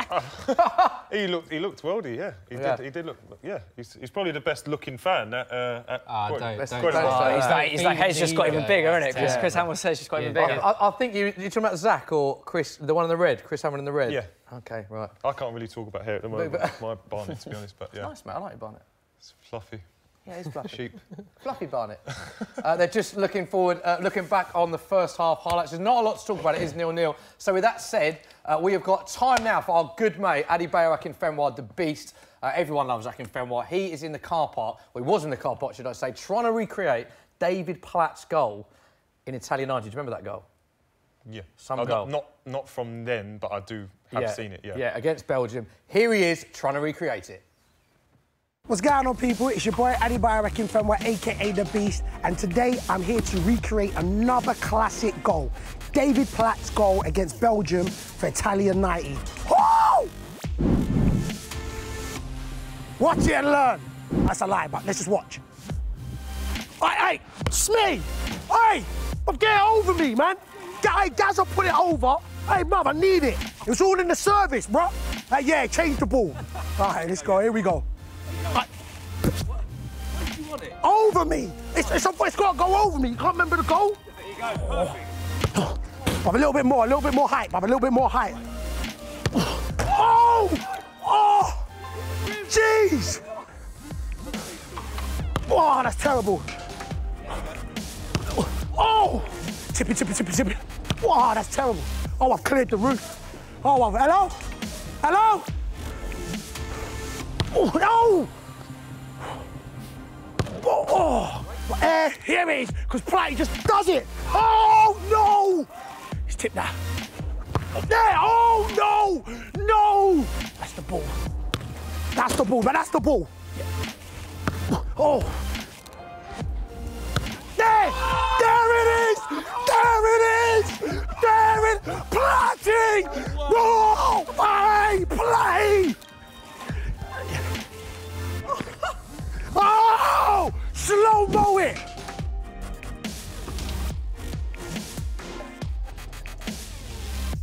Platty! Ah! Thank you! Oh, I'm tired now. Guys, let's give that a round of applause. Bayo, take a David foul. Platt in the last minute of extra time. What a strike that is. Absolute techers from Bayo, wasn't it? Also, your balls over were rubbish, mate. Yeah, that was, Well, It was rubbish, absolutely rubbish. Let me know that they were rubbish as well. How good's Bayo there? That was ridiculous. That video's doing so well, it is now trending on YouTube. lovely. Yeah, always lovely when that happens. And obviously, we've got more from Bayo in our future shows. Yes. Here he is. Curtis is back. Second half. Thoughts on the second half, Dave? I think I'd like to see England a bit more ball in midfield. Like I think we're either trying to play long, and I think that's maybe where it's falling down a little bit. I'd like to see us get hold of the ball, and yeah, just maybe start to build up from there. Curtis, what you did miss is Akinfenwa recreating top bin David Platt's goal, and that video is currently trending on YouTube because people are loving it so much. I saw his Cahill one the other week. That was impressive. He's got good techers, hasn't he? Because he hates the fact, he always says this to us, he hates the critique that people say he's too big to play football, he's too big to play football. Because he's not, he's a good player as well. He scores goals. Ultimately, whether it's through good finishes or the size of him. Here is the slow-mo of him recreating David Platt's goal. Look at the technique on this. Oh, that's nice. It's nice, isn't it? Yeah. How many takes? How many takes? 42. I mean, it wasn't first time. No, but it's still nice. Like it'd take me about 200 to do that. But, It took 200, yeah. Just to hit the ball, I mean. But, no, but yeah. We can try that if you want. Tomorrow, I'm going to come back. We can try that. Right, it's time now to hear from Gary Neville as he tries to cook a famous Belgian dish. Herbs are overrated. They're not overrated in any way. They're like wingers, they're overrated, you know what I mean? Yes. I've thrown a new light on that dish. Hi, I'm Johnny and I'm here today to show Gary Neville some traditional dishes from England's opponents in Russia. Next up is Belgium, and today we're making a party favourite chicken, mushroom, bacon vol au vent. Cut out 2 squares, one with a hole in, egg wash the one without a hole, place the one on top with the hole, egg wash again and place in the oven. Next job, heat your pan up, then fry your onion, your garlic and your thyme, add a shot's worth of white wine, then your cream, add your cooked, shredded chicken, chopped bacon, mushrooms, cook for around about 5 minutes, then parsley to finish. So that's the vol au vent dish. Let's see how Gary gets on with this one. I thought it's Belgian. Yeah, well, Kevin's wife told me it's Belgium when I asked her, so this is what we're doing today. Right, how do you know Kevin's wife? I cook for Kevin De Bruyne. Oh, dear. Yeah. Can you feed him a bit of something different next season so that he doesn't play as well? Just touching onions is me. One sec, I'll show you now. You still touching them, aren't you? I mean, technically. That's perfect. Basically, what happens is you go into their houses, but then they tell you what to cook and show you how to cook it, and then you just do it from. Is that what you do it? You get loads of that stuff in, you know what I mean? Get I like pepper. Absolutely. In fact, keep going. Yeah, I love it. Yeah. Bacon loves pepper as well. Who does? Bacon. Who's bacon? With the stuff that's in here. Oh right, sorry. Herbs are overrated. Well, they're not. They are. They are. They're not overrated in any way. They're like wingers. They're overrated. You know what I mean? Just don't need them sometimes. That's pretty much it. I did all the hard work for you here. I made you a nice vol au vent. You told me you bought it. I didn't buy it. Oh, seriously, I'm just going. A lot of black pepper. I'm going heavy on it. I just yeah. It's a Belgian dish. Wow. It's built like the Welsh claim in Lancashire hot pot and turned it into Welsh stew or something. You know what I mean? It's overrated, herbs. God, you'd be infuriated to cook them. Oh, I am, yeah. Right, here we go. I've got that green thing out. No. Let's get it out, come on. Let's not complicate it. Last thing we want is some tree in someone's mouth. This is what the Belgians will not be eating just before they play England, because basically it's full of cream. There we go. Straight in the middle. No, I think just as a little bit of a... You're going to put the top on? Just there like that, yeah. On the vol au vent, you're going to put the top on? What's important when you're coaching people is to allow them to have their own twist. I mean, that's not doing much to the dish. No, it's not. Is it? No. But what I'm saying is I'm just doing what all you chefs do, make things look a little bit good, it's a waste of time, really. What's the name of this dish? Chicken, bacon, mushroom, vol au vent. Must have took you ages to think of that title. Yeah. Chicken, bacon, mushroom, onion, garlic, vol au vent. Go on, I want you to try it. Yeah. See what happens. I want you to tell me. Come on. Yes. Yeah, I've thrown a new light on that dish. I mean, it's not as good as mine, but it's nice. Is it not? No, it's nice. Thanks very much. It's your dish, you come to it. Yeah. Well, throw me overboard. Go global with Skydesk. Cheers, Jeff. Interestingly, that was Kevin De Bruyne's chef. Yeah? And Kevin De Bruyne's birthday today. Oh, happy birthday, Kevin. Yeah. Yeah. Very good point. Just looking at scenes there, Curtis, that was all the Spurs boys. So Jan Vertonghen, Toby Alderweireld, Dele Alli, Harry Kane, all smiling, shaking hands. And you quite rightly pointed out, it's sort of got a sort of friendly vibe to it, this game. It's not like an important knockout game, is it? That's it. I think because we're both qualified, a lot of them know each other. A lot of them, as we said, have played against each other in the Premier League or whatever, played with one another. I think it has got that sort of like end of season, we'll just have a jolly up sort of feel about it. And because I'd like to think, not that they're not going to talk to their Spurs teammates, but there'd be a bit more tension and a bit more, you know, when they're doing their warm-up, a bit more detailed to it than just going over and chatting to your mates if we needed the win. And those are 4 players that would start in England and Belgium's strongest teams, and the fact that they weren't warming up at half-time would suggest, like you quite rightly said, none of them are coming on. Yeah, it's not a day for... If Harry Kane's playing, he's starting. That's what I personally think. It's different if we, like I say, we were desperate, but it looks like Harry Maguire's on. Harry Maguire. I'm guessing someone's got knocked. John Stones. That's not good. Yeah. Stones is off. To be fair, it might have been one of those before the game that they've spoken about that they can share a half each, maybe. You never know, because obviously Stones has played every game as well, so it stops him playing free 90 minutes. It's kind of thing with it feeling like a friendly. There's no put risk in it either, is it? If it's a slight knock, let's just get him off to put some cotton Except for the golden boot, though, so he's out now, isn't he? Yeah, I bet his odds are going to go out to 500. Yes. Then you guys can lump on. Right. Come on now, England. Let's go for it now. These are the scenes in Newcastle right now. Newcastle have livened up, Dave. It's about time. Here we go. That's what we wanted to see. That's more like Newcastle, I know. Half-time beer. Look at the bloke dancing there. Here he is. Yes, he knows where the camera is. He's doing a two-step to coming home. Doesn't really work, does it? No. He's doing the cha-cha slide to Vindaloo. I did see Badil and Skinner doing that in the video. That was Steve Stones, wasn't it? You know? This is Croydon right now. Here we go. Here we go. Liven up a little bit in Croydon. Yeah. Everyone's been able to go get a drink, half-time. Balloons flying about. There you go. Oh, it's carnage when the balloons fly about. Yeah? Look at that. Make it stop. There's a balloon. The balloon's sort of kicking about a little bit, giving a bit of atmosphere. That bloke in the centre don't really seem bothered. But we have kicked off again. It's going on for hours, that. Harry Maguire is Come on, England. Come on, England. Let's give us something to cheer. You're talking about Harry Kane there, Curtis, about how good he is and everything. Interestingly, England's top goal scorers in World Cup history, Gary Lineker is at the top of that with 10 goals in 12 appearances, which is unbelievable. Yeah. Harry Kane is England's second all-time goal scorer in World Cup history, having played 2 matches.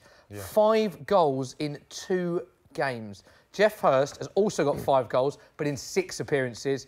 4 for Michael Owen in 12 appearances, 4 for Bobby Charlton in 14 appearances. Surely Harry Kane is going to break every record for England. Wow. As long as we keep qualifying. Yeah. That's what it is, really. It's never a given after the situation we had a few years ago when we didn't qualify for the Euros. Umbrella.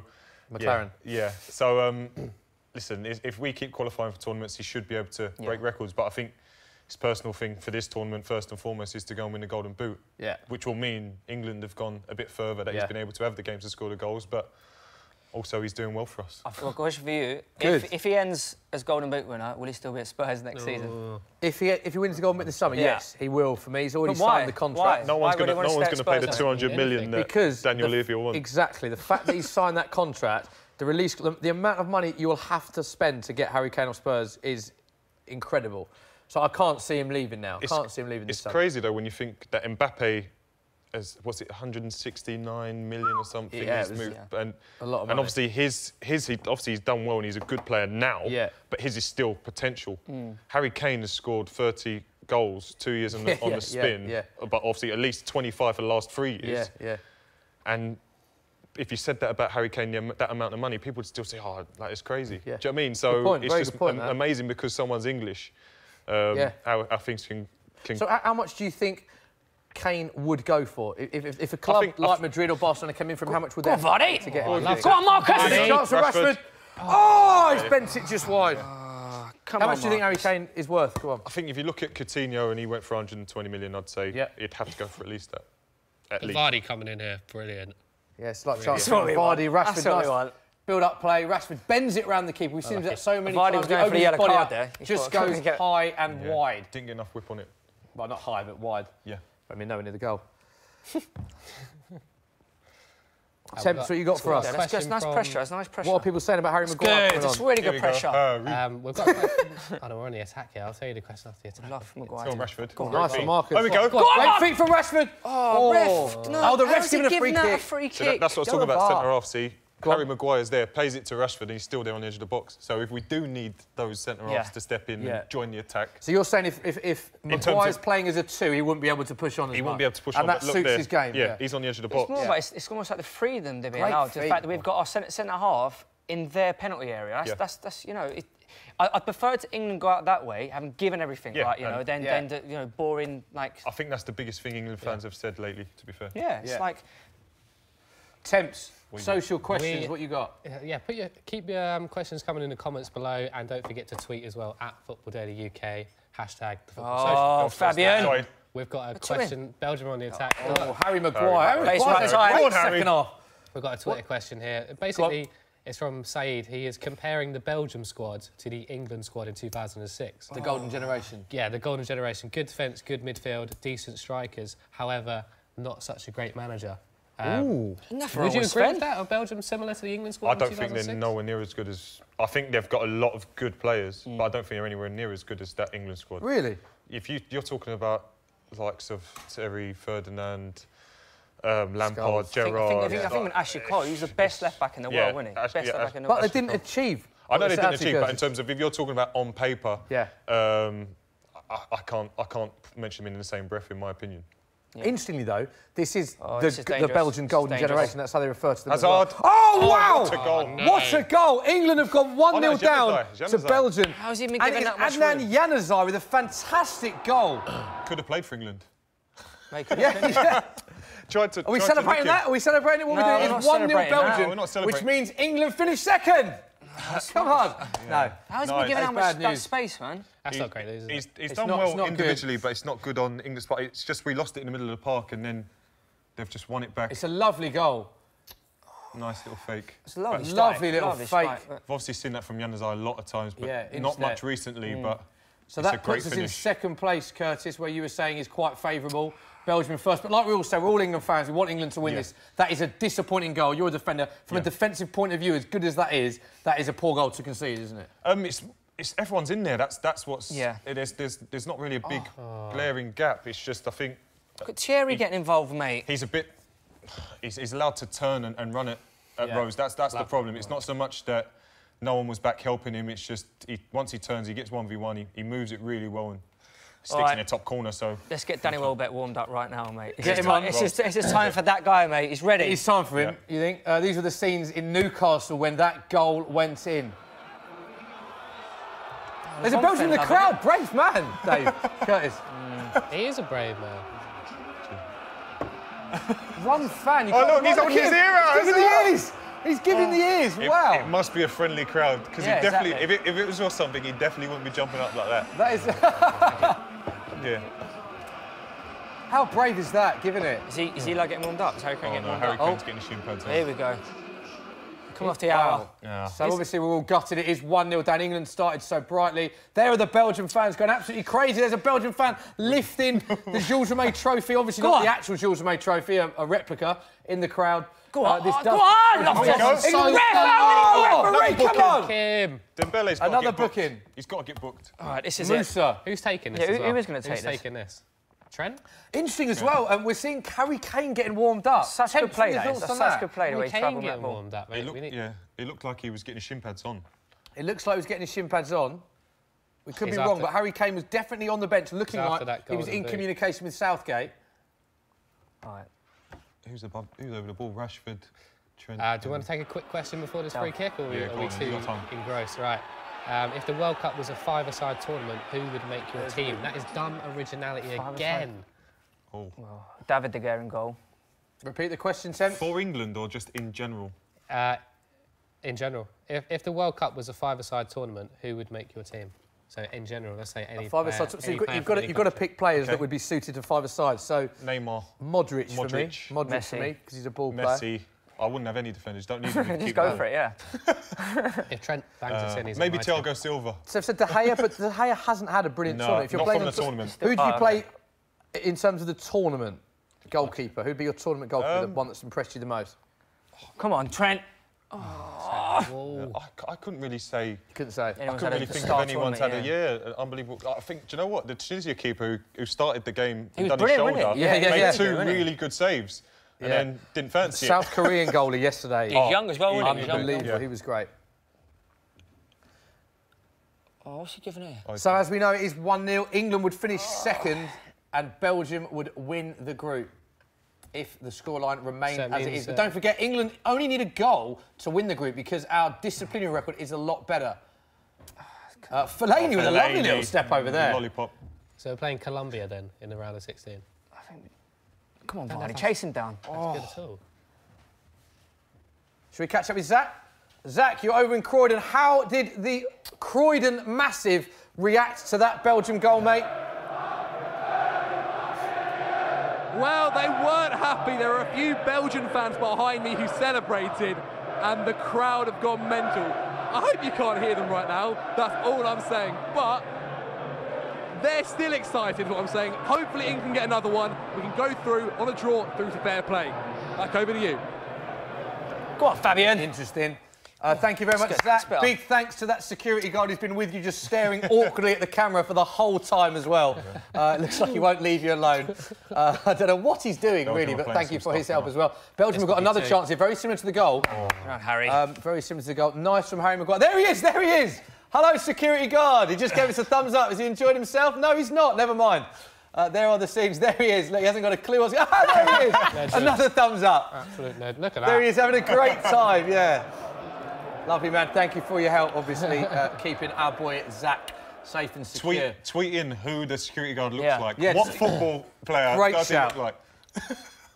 Could we go back to him? Interestingly, you quite rightly pointed out Januzaj could have played for England. How many goals do you think he scored in international football? 1. That is his only goal against England. It's a funny old game, isn't it? Hilarious. Come on, Tench, chuck another question at us. Matthew, this is from Twitter, so Matthew wants to know which player deserves a big money move from the World Cup? Which player's impressed you? Who's that young fella for Russia? What's his name? Golovin. Golovin, yeah. He looks is it Golovin or Glovkin or something? You know, like the boxer? Something like that. Good question, that. Yeah, which players deserve a big performed money over yeah, you know, so which players? Their expectation? Come on, England. Yeah, it's going to be someone that is going to be a bit Lozano cheaper. from Mexico. He's been quite good. Yeah. It's normally Real Madrid, isn't it, who buy the World Cup stars? Yeah. But then the World Cup stars, look at the players that perform, Modric, Ronaldo, even Toni Kroos with his goal. There you go. They're all at Real Madrid already. Yeah. Exactly. They don't need a lot, do they? Who do they need? Hopefully Kane goes there, Harry Kane. Yeah. Harry Kane. Oh. Yeah. Hopefully. Don't say that too loud. Oh, come on. Right, interesting to see what Southgate does now. 56-minute played.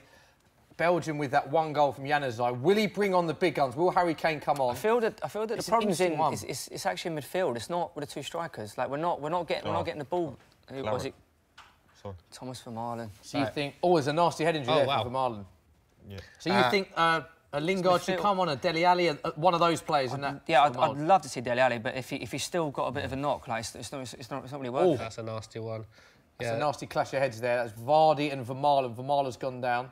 Yes, I understand. There's not much creativity in terms of actually playing through the lines. It's mainly a lot of what we've got joy from is the long ball and then winning the second ball off of the clearance, which is good if you're winning all of them, but unfortunately it's not how we've really worked this tournament. Yeah, so. I feel like Dyer and Delft, they're very much a similar style of player, aren't they? Like where they're going to sit, they're going to do a very good job in midfield, but we've only got Loftus-Cheek who's going to potentially beat a man. Oh, you've had a nice!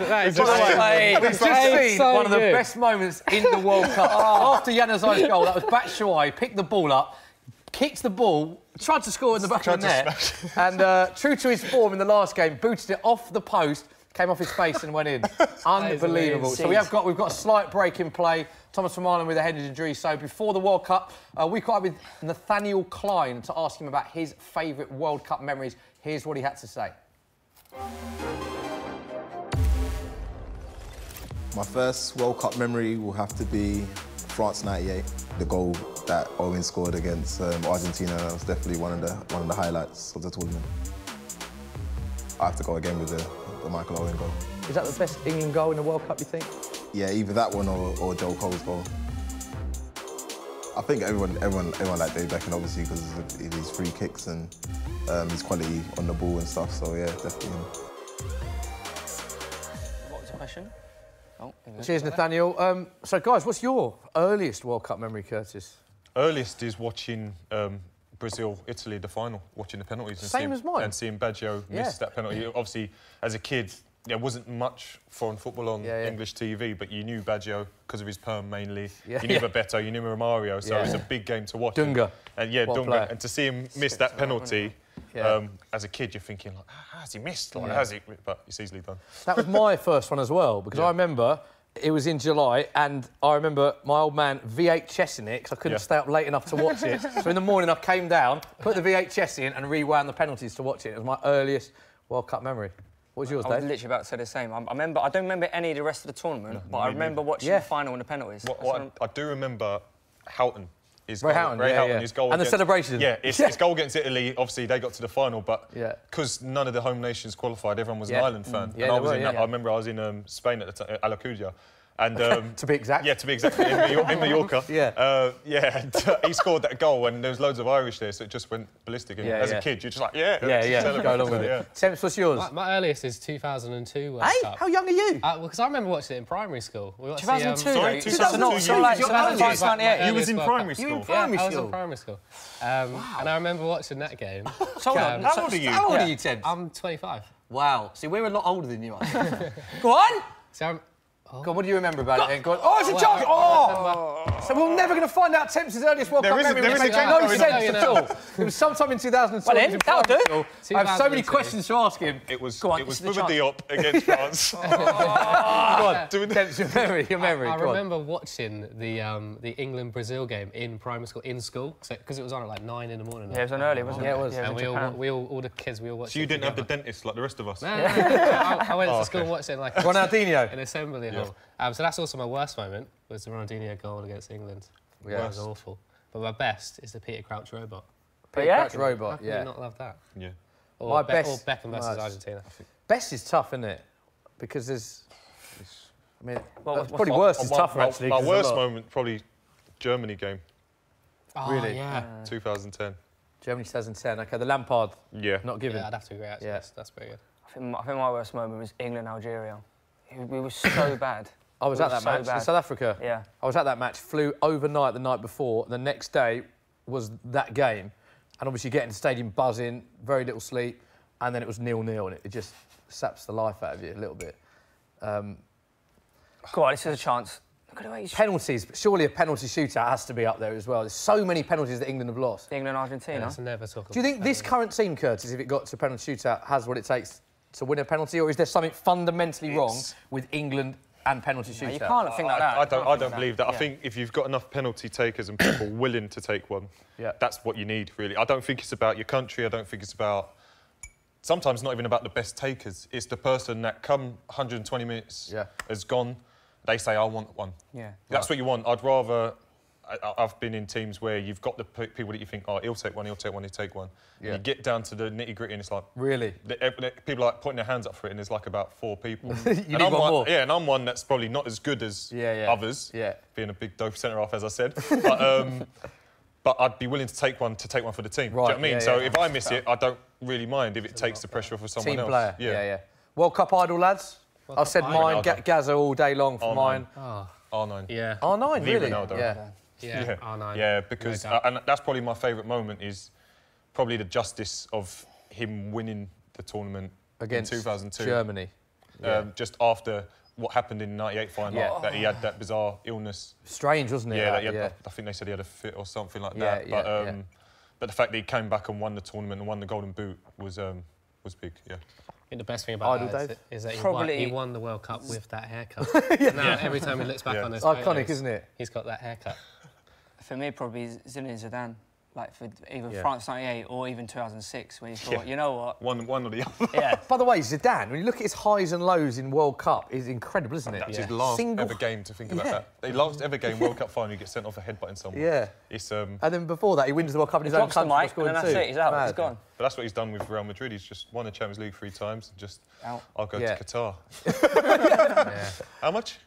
Mad, okay. We've got a question from Go on, mate. It's Preston Jack, and wants to know: would bringing on Harry Kane be a risk, or should we just throw him on so we can maybe draw this game, win this game even? I don't think he's going to get kicked, is he? Like it's not going to be that kind of. If he's going to do it, it's going to be groin or There seems to be a lot of respect for each players on this. I don't think it's going to be a physical game, but there's obviously a risk of him picking up an injury if he's on the pitch. I don't think you can ever worry about anyone being at risk of injury unless they've got a previous injury. So like Dele Alli, you don't want to see him come on because he's got one. But I don't think you can really worry about anyone because they should be tuned into being able to play every four days or whatever it is going to be now. But it's more the fact that I just don't think we need to. I don't believe that the way we're playing anyway, we're not really working through the lines and not getting that many good balls in. So I don't believe Harry Kane, who's meant to be on the end of those, is going to make that much of a difference. It's more going to be, as you said, if we had a creative midfielder that's going to come on and maybe run at people, because at the moment no one seems to be running and taking anyone on directly. Because I mean, it's the thing. At the moment, this is like the way we started the game. This is almost our plan B rather than our plan A, right? You know, it's to throw 2 quick guys up in front, and kind of go like long. Whereas now almost been asked to play plan A, but if you haven't got Dele Alli in there, who's actually been able to grab that ball in midfield and actually create something. Maybe Sterling. Well, I was about to say, it's an argument for Sterling, actually, because, as I said, if we want someone that's going to run, even if he drops into one of those centre midfield roles and leave the 2 fast ones up front, and then maybe you can leave Dyer as a holding and swap one of Loftus-Cheek or Delph, just to see what Sterling can do from that centre midfield spot. Because ultimately it's more attacking, but he's still willing to run back and help the team. Absolutely. So 65 minutes gone. Interestingly, England to win 2-1 is at 14-1 with Sky Bet. So England to win 2-1 at 14-1. I feel I feel that if we could get 18 plus 4 terms and conditions apply, Dave. Sorry, mate, got to get it in, mate. Sorry. You've got to get that in. I feel if we can get 1, we can definitely go and win this. I know time's starting to run out, but I feel like But you see it now. Belgium have now reverted to. Oh, that's enough.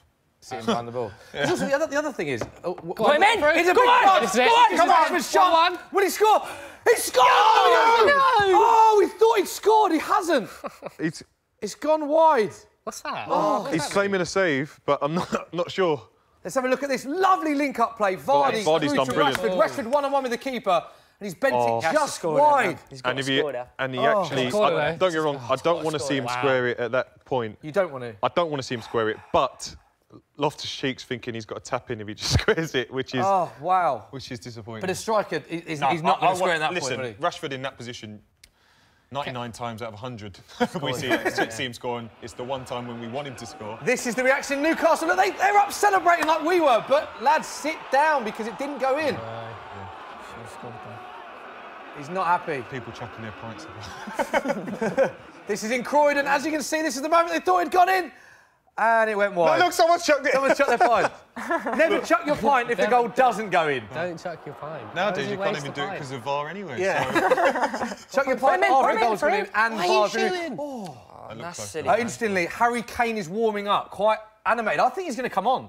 It looks like he's going to bring Harry Kane on, and you wouldn't put it past him to score a goal. So this is the chance again. What he was going to do. Oh, is there a save on that? Yeah, we got the corner. He got the corner, but.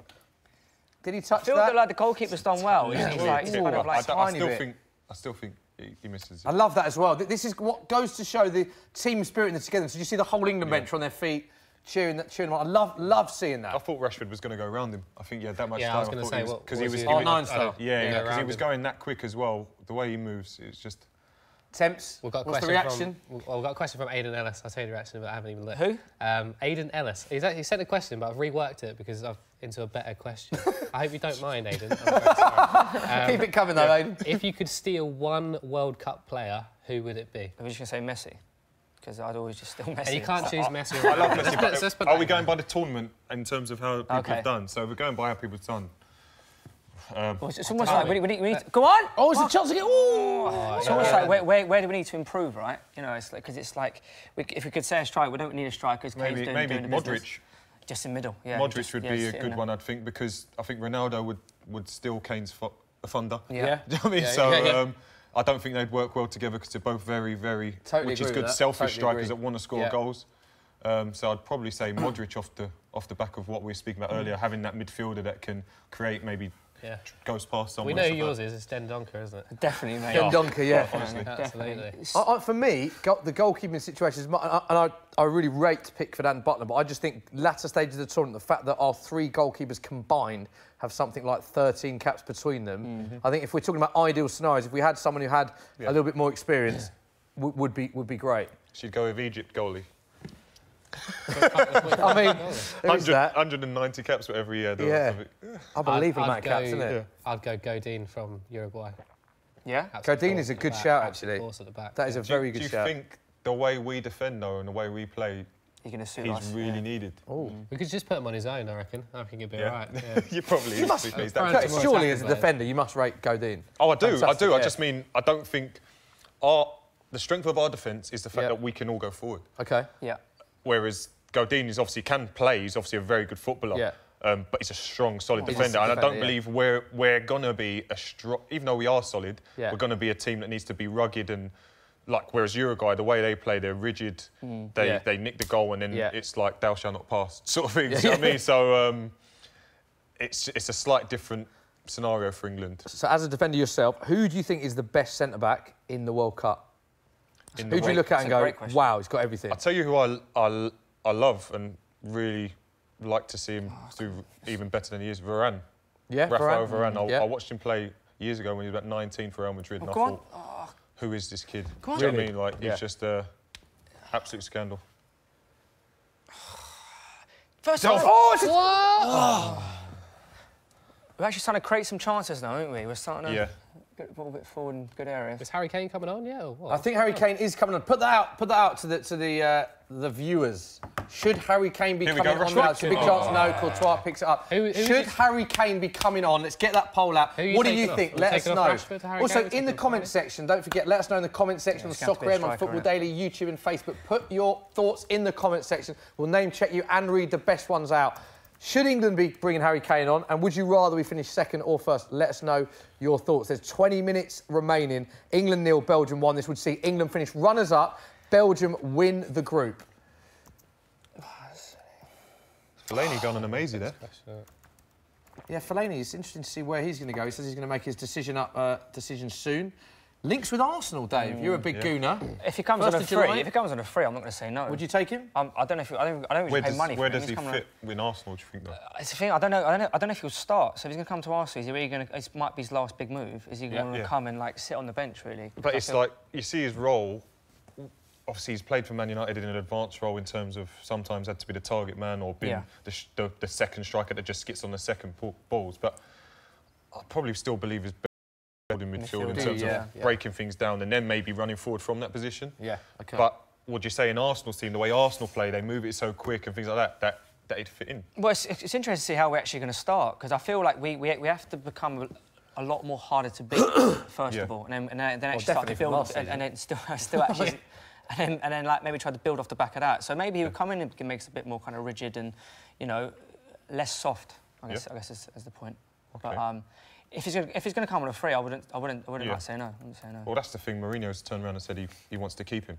Yeah. So I think Fellaini's playing the game really well. That he knows the manager wants him. There's a contract on the table, I'm guessing, for him. Yeah. But if he has a half-decent World Cup, he might get a move to another dream club. I don't know. I'm not saying, but like a Juventus or an Inter Milan or something like that, where he might be able to try something new. We've got tweet temps apparently. We do have a tweet. It's going to be on screen. In 3, 2, there you go. Akinfenwa says, if Harry Kane comes on and bangs a goal, I'm taking 20 random people for Nando's. Oh, I love it. I love that. Whole chicken each.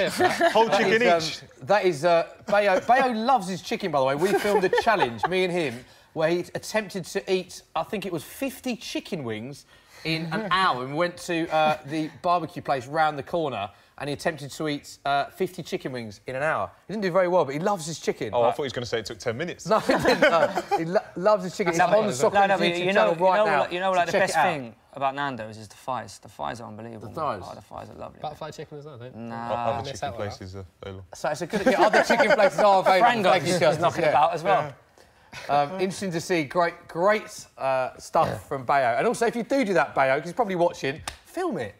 Yeah. Film it. Yeah, show us what happens. Well done. Oh, strong tackle from Dyer there. Nice little build-up play for England here. Half chance. No, it's cut out. Wrong man. Should chose Rashford. Results on the poll so far. 51% are saying yes for bringing on Harry Kane. 51%. So wow, that is so split. It's so tight. It couldn't be. Well, it could be tight. Company's coming on. 50. It would be slightly tighter. For Marlon, a lot of Vinny's coming on. He's got battered as well. Vincent Kompany. Vincent Kompany is coming on. Not a bad player to bring on. And Danny Rose is coming on for himself. Yeah. He was already on. A bit confusing what's going on here because Coming Marlon is coming off. He's got a knock to the head. Looks like he's got stitches in his, or certainly some Vaseline on his eyebrow. And he is coming off for... This is not a bad player to bring on, is it, Vincent Kompany? I think it's good to give him minutes because obviously one of the reasons he's not playing is because he had a slight injury before the tournament. He probably would have been playing... Well, he would have been playing ahead of Boyata in that central role, but it's just good to give him minutes. Yeah, he comes through and then... Unfortunately for Boyata, it might mean that if he's fit, he might end up taking his place for the If they're all game. fit, would you go Alderweireld, Vertonghen, Kompany? As the three? Yeah. Because they play with the three. Yeah, 100%. Kompany is your central one and then the other two either side. Because and Boyata would miss out for you? Unfortunately, yeah. And that's not nothing to do with how he's done. I think he's done well. He's done brilliant this tournament. But Vincent Kompany as a leader, as a player, just everything about him. There's a couple of fouls in there, isn't there? And on the subject, so we're talking about centre-backs as well. You said Varane. Where does Kompany rate in terms of the Premier League compared to the JTs, the Rios, all of those players? The only thing that cuts him down is his injuries. That's it. Right. I think for me, he's one of the best defenders in the world. If he's fit, he probably, for me, actually one of my favourite defenders in the world in terms of he's a proper defender first and foremost, makes tackles, wins headers, gets blocks, but he's brilliant on the ball. He's a winner. He just has a bit of everything. You're shaking your head there, Dave, agreeing? Yes, Vincent Kompany is a very good defender. Sorry, that's what I should get. Come on, this is a chance. This is a big chance. Trent Alexander-Arnold. Interesting to see he's been on all the set pieces either side. He's not been big great role either, for him I'll to. be honest. He's not. Yeah. Questionable corners in this game. Come on. Yes, big role for Trent. He's on them for Liverpool. Yes, he is. Yeah. It's a better ball in. That's one. Oh. They tried the old offside one. Yeah. Where his second phase, he won't be offside, but unfortunately, Courtois 6'7", so yeah, he's a his big long old arm just boy, reached out and got it. Yeah. Moussa Dembele, Belgium now back with possession. There's only 15 minutes left. Of course, England won the opening 2 World Cup group games. That was for only the 3rd time ever. They did so in 1982 and 2006. Interestingly, the only time England have won all 3 World Cup group games was in 1982. And we were knocked out without losing a single game in that tournament because those were the days of a second group stage. And we drew both games 0-0, West Germany and Spain. Wow. There you go. There you go. Yeah. Eden Hazard's warming up as well. Surely they're not going to bring him on. Well, I don't know. So they've made one sub, right? They just brought Vincent Kompany. Surely Eden Hazard's not coming on at 1-0 up in a game. I don't reckon he is. No. Definitely not. Kingdom. These are the scenes in Brighton, Temps. I'll come back to me. Just very... Scenes, I mean, it's very chilled out, the guy that's lying down. There he is. Check these OK, because Danny Welbeck's getting warmed up, mate. That's much more important. These are the scenes in Newcastle. What's going on in Newcastle? There's a Belgian on the floor. There's a very brave one Belgian man.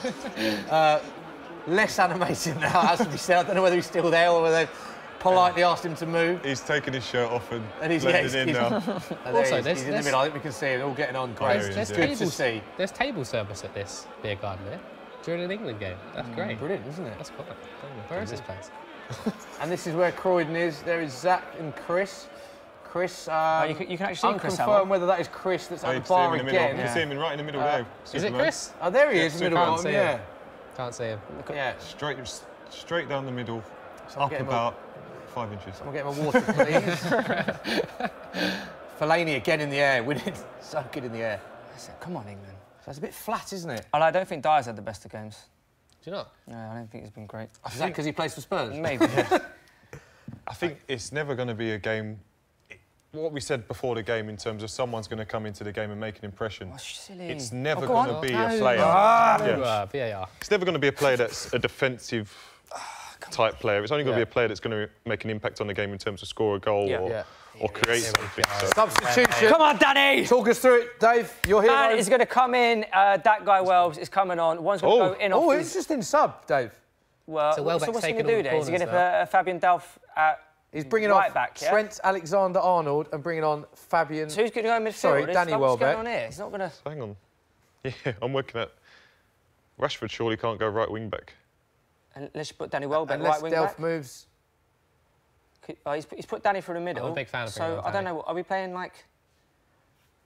I don't know what's going on. What are the odds on Danny to score a goal? They must be changing the system here, or must be changing... They've definitely changed personnel. I'm looking to see where Rashford's standing. Rashford's out on that right side. Rashford's out on the right. Rashford's playing right wing back. Interestingly, key passes graphics just come up for the whole match. Alexander-Arnold 9 leading the way, so not a bad game for him. No, would you say that's because of the set pieces? Maybe, yeah, maybe. On that note as well, how impressive have you been with Kieran Trippier? Surely he's been one of England's best players in this tournament. His delivery, playing against him, his delivery since he's been at Burnley, I've always noticed he's just a dead ball during the game, running down the line. More than likely he's going to put it on the money. Yeah. You just have to make sure you're in the right position. Oh, rare. How many more? And this system, you're saying it suits Maguire, but it suits the likes of Trippier and Alexander-Arnold a lot as well, because they're playing that wing-back role. Before the tournament, I was of the idea that I want to see Kyle Walker playing right wing-back. I know, don't get me wrong, he operates that centre-half, right of the centre-half role really well, but his strength is running up and down that line all day long. And I feel he's slightly restricted, but fair play to him, he's taken one for the team and he's doing a great job where he is, but obviously that's allowed his former teammate to take advantage of that and do really well. Who should take this then? What do you reckon? Rashford. Rashford? In swing, Delph. Delph's over it. Yeah, Delph in swing, you think?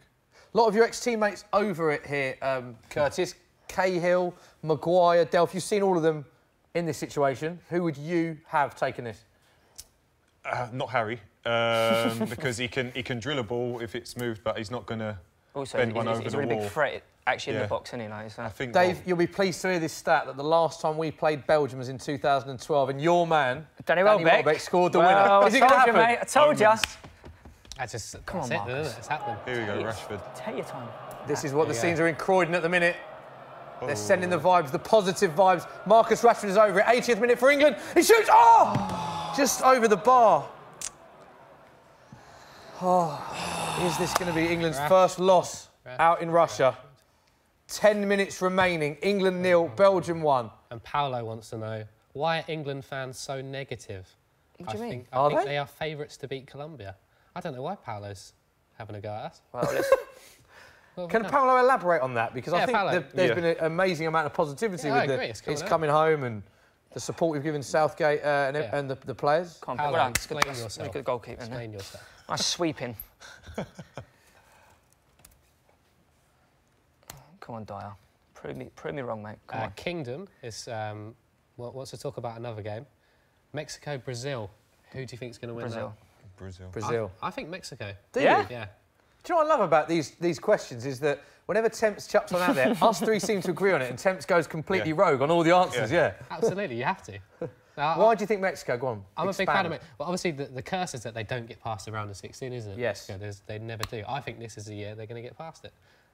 Based on one feeling. Go on, Harry. Gut feeling. I mean, to be fair, Mexico have impressed me. I don't think Brazil are going to storm that by any means. I think they've got more. They've certainly got more going forward. Yeah, absolutely. We've got a corner, eh? Yeah. Good work by Harry there. We'll put it on Harry's head. Corner for England. Welbeck to score. This is it. Is 16 to 1, 16 to 1. That is your definitely man, worth a Welbeck tenner. to score is 16 to 1 with Sky Bet. It'll come off his Price shoulder. boost off this call. Yeah. In fact, if I had my phone to hand, I'd be slapping a tenner on that. 15 to 2 with Sky Bet is England to win the World Cup. 15 to 2, not 8 to 1. It's 15 to 2. England to win the World Cup with Sky Bet. Full terms and conditions apply. Don't forget, you've got to be 18 plus as Rashford whips the corner in. It's a chance. Oh, Welbeck! Oh, he scores! Oh, Fellaini. Why is it Fellaini? That was almost done. The size 11's just got in the way there. It's unlucky. Here's the chance. It's punched out. Welbeck on the edge of the box. It's fired in. Strike that was going. Do you know what? Good, Can I just say, Fellaini's had a great game. Fellaini's had a great game for well. Belgium. Rashford with the corner. Too close. Unlucky, unlucky. Our Come on. set pieces are not the same without Trippier today. This is how Croydon reacted to that chance. Croydon, talk to us. I love that.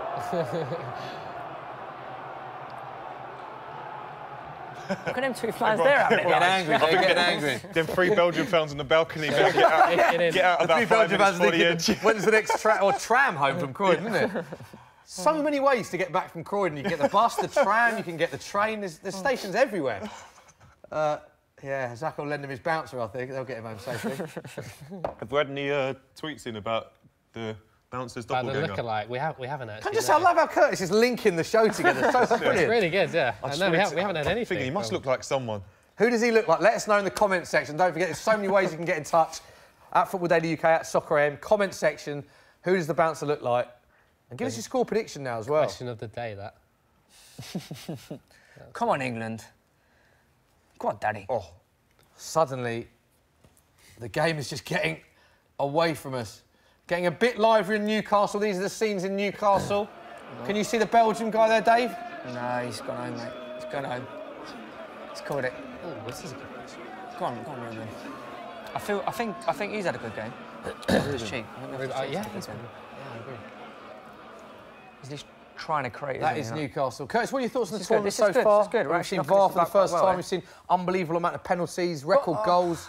Unlucky. How good has this tournament been for you? I think that's what it is. It's mainly been Don't foul him. the excitement of, as much as I don't like it, VAR. Their decisions, obviously, it's created a lot of penalties. You've seen teams go out based on it. The big guns like Germany have obviously gone out. Yeah, Argentina scraped. Spain scraped through. It was all a bit more exciting than expected. It's done so well and then last. Yeah, there's a lot of stats that back that up, actually. Before today, 44 games before today, only one goalless draw, Denmark-France. 22% of goals, this is before today's games, have been penalties or own goals. Incredible amount of percentages. 8 own goals, most of any World Cups. Only 2 teams with a 100% record before today. Obviously, Belgium could have a 100% record. Can you name the 2 teams with a 100% record, Curtis? Croatia. Correct. And Mexico was it? Incorrect. Dave, can you name the other team? Would it be Russia? So they lost the last game, didn't they? Incorrect. Is it Brazil? Oh, Uruguay. Brazil? It's Uruguay. Sorry, yeah. I said it too quick. It is Uruguay. Producer Seb will be very happy with that because he is Uruguayan and they do look good, Uruguay. Here is the bouncer, by the way. There he is. There is the bouncer. Who does he look like? Zach. Zach and the bouncer. It looks a little bit like Rocket of former Soccer employee. Let us know in the comment, who does that bouncer look like?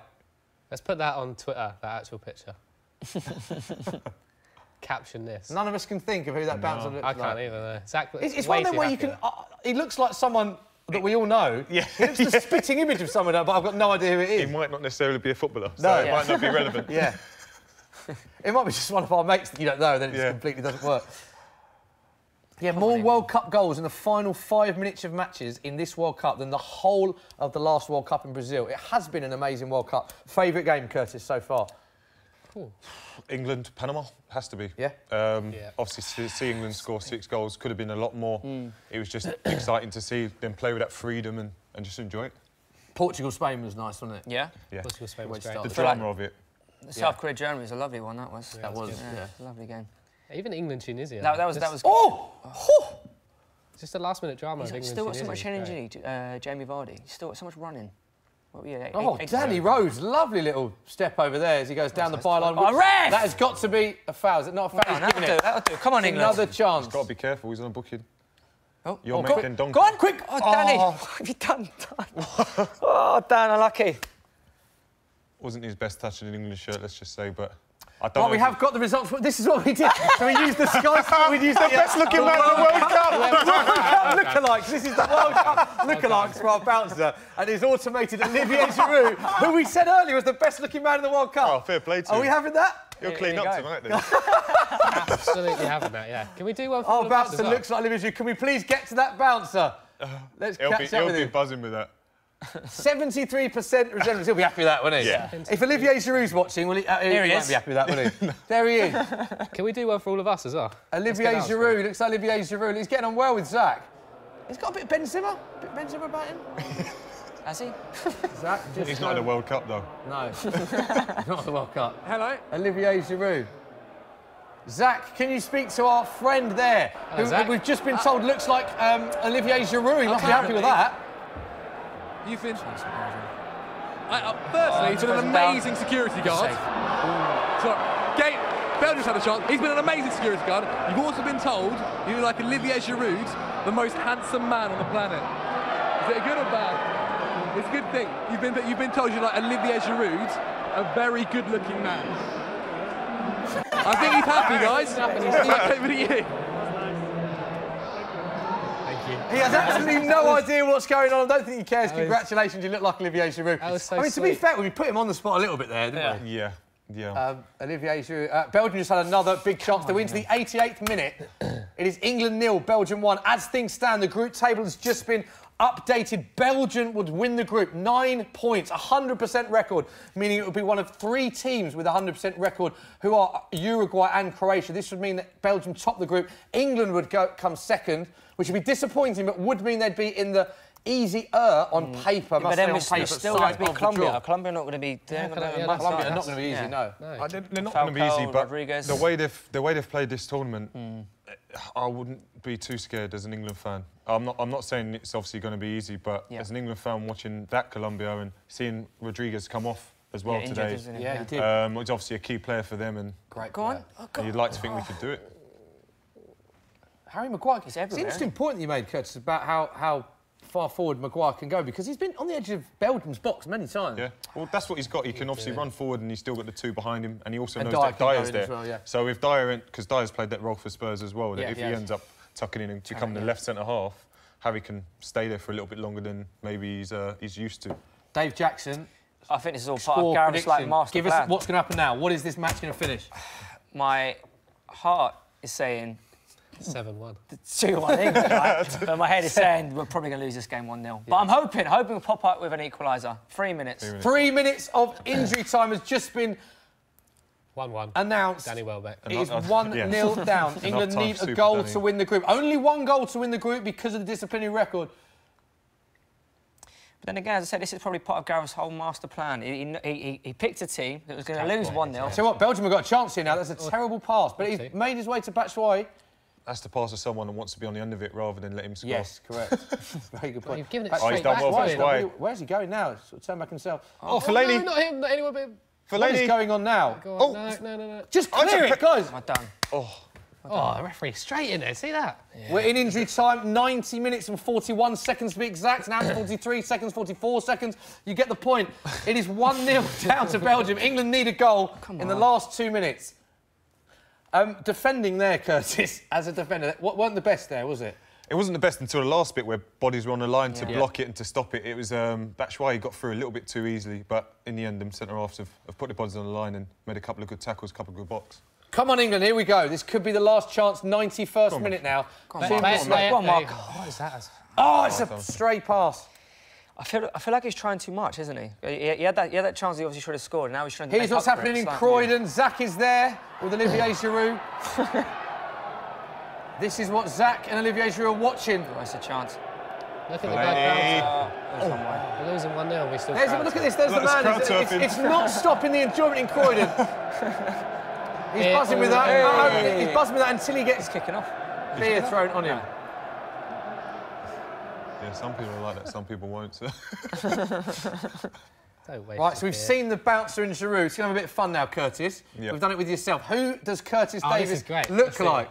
There it is. Do you agree with that? Are you taking that, Curtis? Miguel Borja? Is that as good as Giroud in the bouncer? He's not happy. He's not happy. Curtis is not happy. Yeah, I'll take it. You'll take it? Yeah, I'm a little bit disappointed. A little bit disappointed. Thought I was better than that, but still. A pity if he's not, but you know. God, the security guy looks like Giroud. I wouldn't take it. Yeah, that's the point. Yeah, I'll be the Giroud to his Borja. How long we got? Dave, what would you come out as? Probably Christian Eriksen, yeah, right? 100%. Christian Eriksen. Yeah, has to Christian be. Eriksen. Do you know who I get all the time? Bit of a World Cup legend, not playing in the World Cup this year. I get Philip Lahm all the time. Large boy, isn't I he? forget that. Down in South. But this is what we love about English fans. The result won't let them affect their enjoyment. They're having a great time. Now, is this just because they've got nothing to cheer about, Curtis, or because they're happy we're finishing second, or both? Oh, it's just, I think the drinks have kept flowing. They want to crack on after. I think that's the lively bunch they're going to be. Yeah. So basically, everyone else around that group is going to leave Box Park, and they're still going to be there. So I think that's what it is. Because it's coming home. We're in the 3rd minute of injury time. There can't be long now. There isn't long now. That is the full-time whistle. England have lost. Adnan Januzaj scores the goal that gives Belgium the victory 1-0. Those are the scenes in Brighton. They are all going home. All like going home. Yep, fold away them towels. It ended Take the 1-0. deck chairs. England finished second in the group. We've got more scenes. This is Newcastle. Where's the Belgian fan? The Belgian fan. He's Let's safe. get He's alive. It's all good. So Security.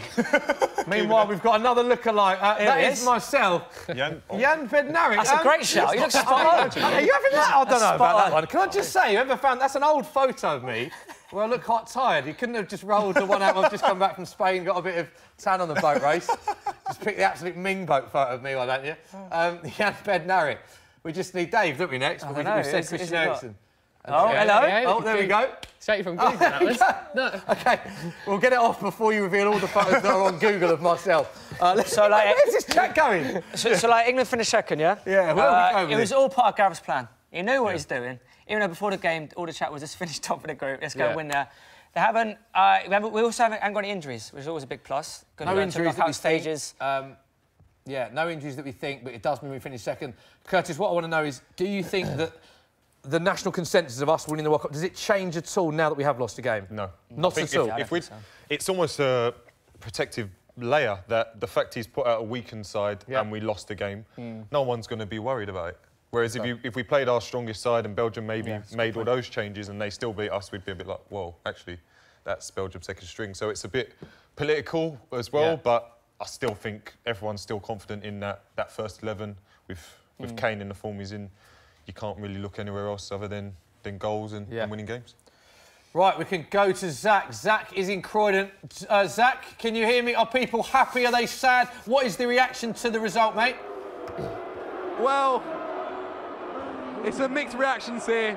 1-0 to Belgium, as you saw. The fans, though, were still going crazy. Not too sure why. How do you guys think the result went? Are you happy with it? No. Fair enough. I'm not too fussed about it because we fielded a weaker team and we played completely different to the other two games that we've already played. Do you think Gareth Southgate was right to field a weaker team, considering now that we will be playing Colombia in the next game? It's tough, but if you want to be the champions, you have to beat everybody in the competition. We are beating Colombia, mate. We are doing it. We are going. We're going to win the World Cup. 1966 all over again, boys. Let's do it. Come on, England. We never go into the knockout stage having been on a good run. We're normally scraping through with a last-minute draw or win. It'd have been good to go into knockout stage having won all 3 games. Brazil naturally more worried about playing us than we should be worried about playing them, based on the overall group. But then today, I think he's rested too much. I can understand Henderson, Kane, Lingard, because they've been our best 3 players.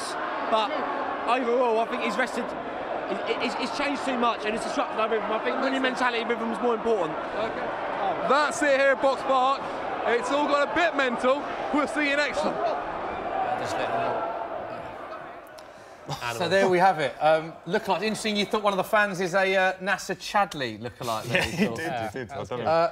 We can also go to Brighton. These are the scenes in Brighton now. Here we go. This is basically Sky Sports News reporter trying to do his job, trying to do a live report.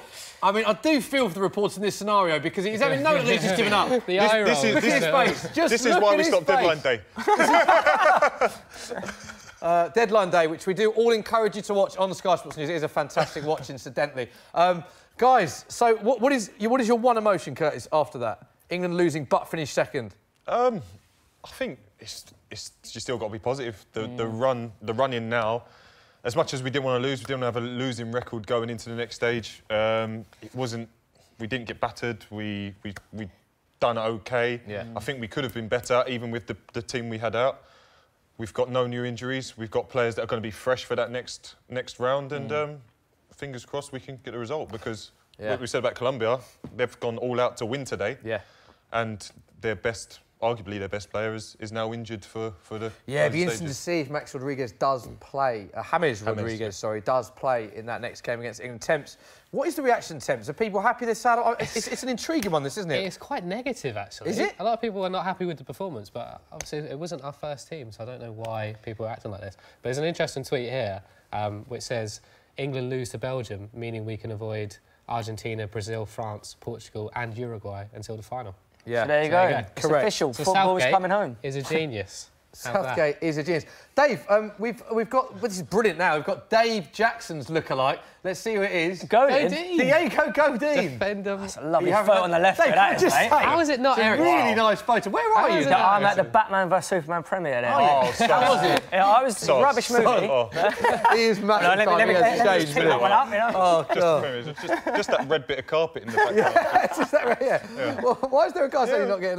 next lookalike. We've got more lookalikes. Temps, this is you. Oh, no, just say, modelling shots there. Can I just say, I didn't know that Temps was in... Temps looks like Harry Maguire there.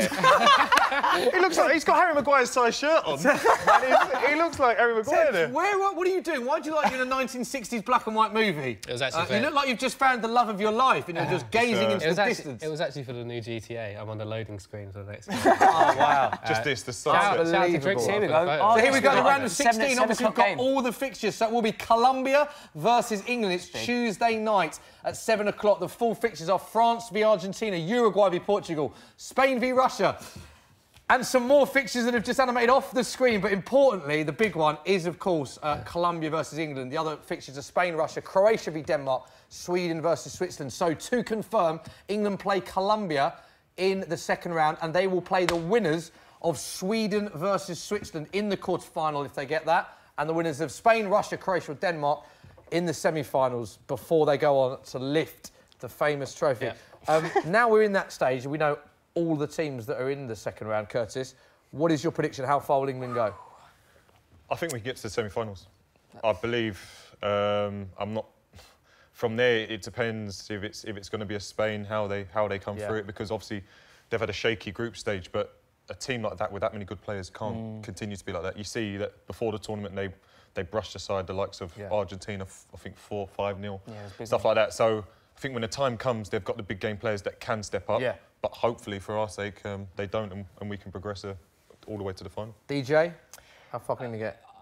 At this stage now, you'd be disappointed if they didn't get to the semis. Yeah. Which, you know, before the tournament, you're saying if they can get out the group stages and then, you know, kind of take it game by game kind of thing. But as I say, if they don't get to the semis, I would be very disappointed now. Temps, do you think any of those players that played tonight did enough to force their way into the England starting 11? I'm not sure they did, no, I'll be honest. Because there was a big Rashford v Sterling debate beforehand. Did Rashford do enough? Anyone? I don't think he did. It's hard tonight. Obviously, the big chance makes a difference. If he scores that, you say he starts next game 100%. But you've also got to consider that it's not Marcus Rashford going into that England 11 or other England 10. It's Marcus Rashford going in to a whole nother team. Yeah. So if the team were flowing like they had done against Panama and things like that, and you add a Rashford, and he doesn't perform, you can say, all right, he's not done it. But tonight it was difficult because I don't really think that we were that creative in general, to be honest. Yeah. I feel that like Danny Rose had a good game. I think it could be. It's a very difficult decision for Gareth. Gareth Southgate. That is a tough decision for Southgate, that, isn't it? I mean, him and Ashley Young. I thought Loftus-Cheek had a very good game. But then again, the way that England played the first two games without midfield, they were very solid there, weren't they? So I don't know if you'd actually change that. So I think for me, the only one probably is Danny Rose. Interesting. Temps, any final thoughts from social? We've just put a poll out just basically to see how far they think England can actually go. Let's just refresh this now.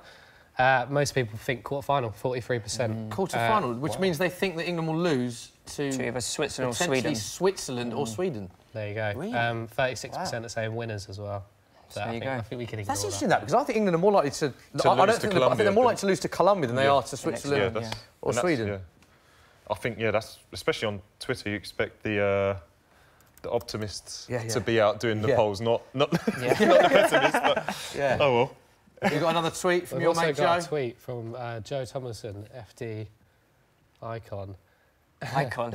Very negative, actually. And he says, and that is why you don't rest an entire team and hope to finish second. Momentum, confidence and nerves all shot to bits. I think that's a bit harsh. It's nothing like giving the team a bit of confidence, Joe.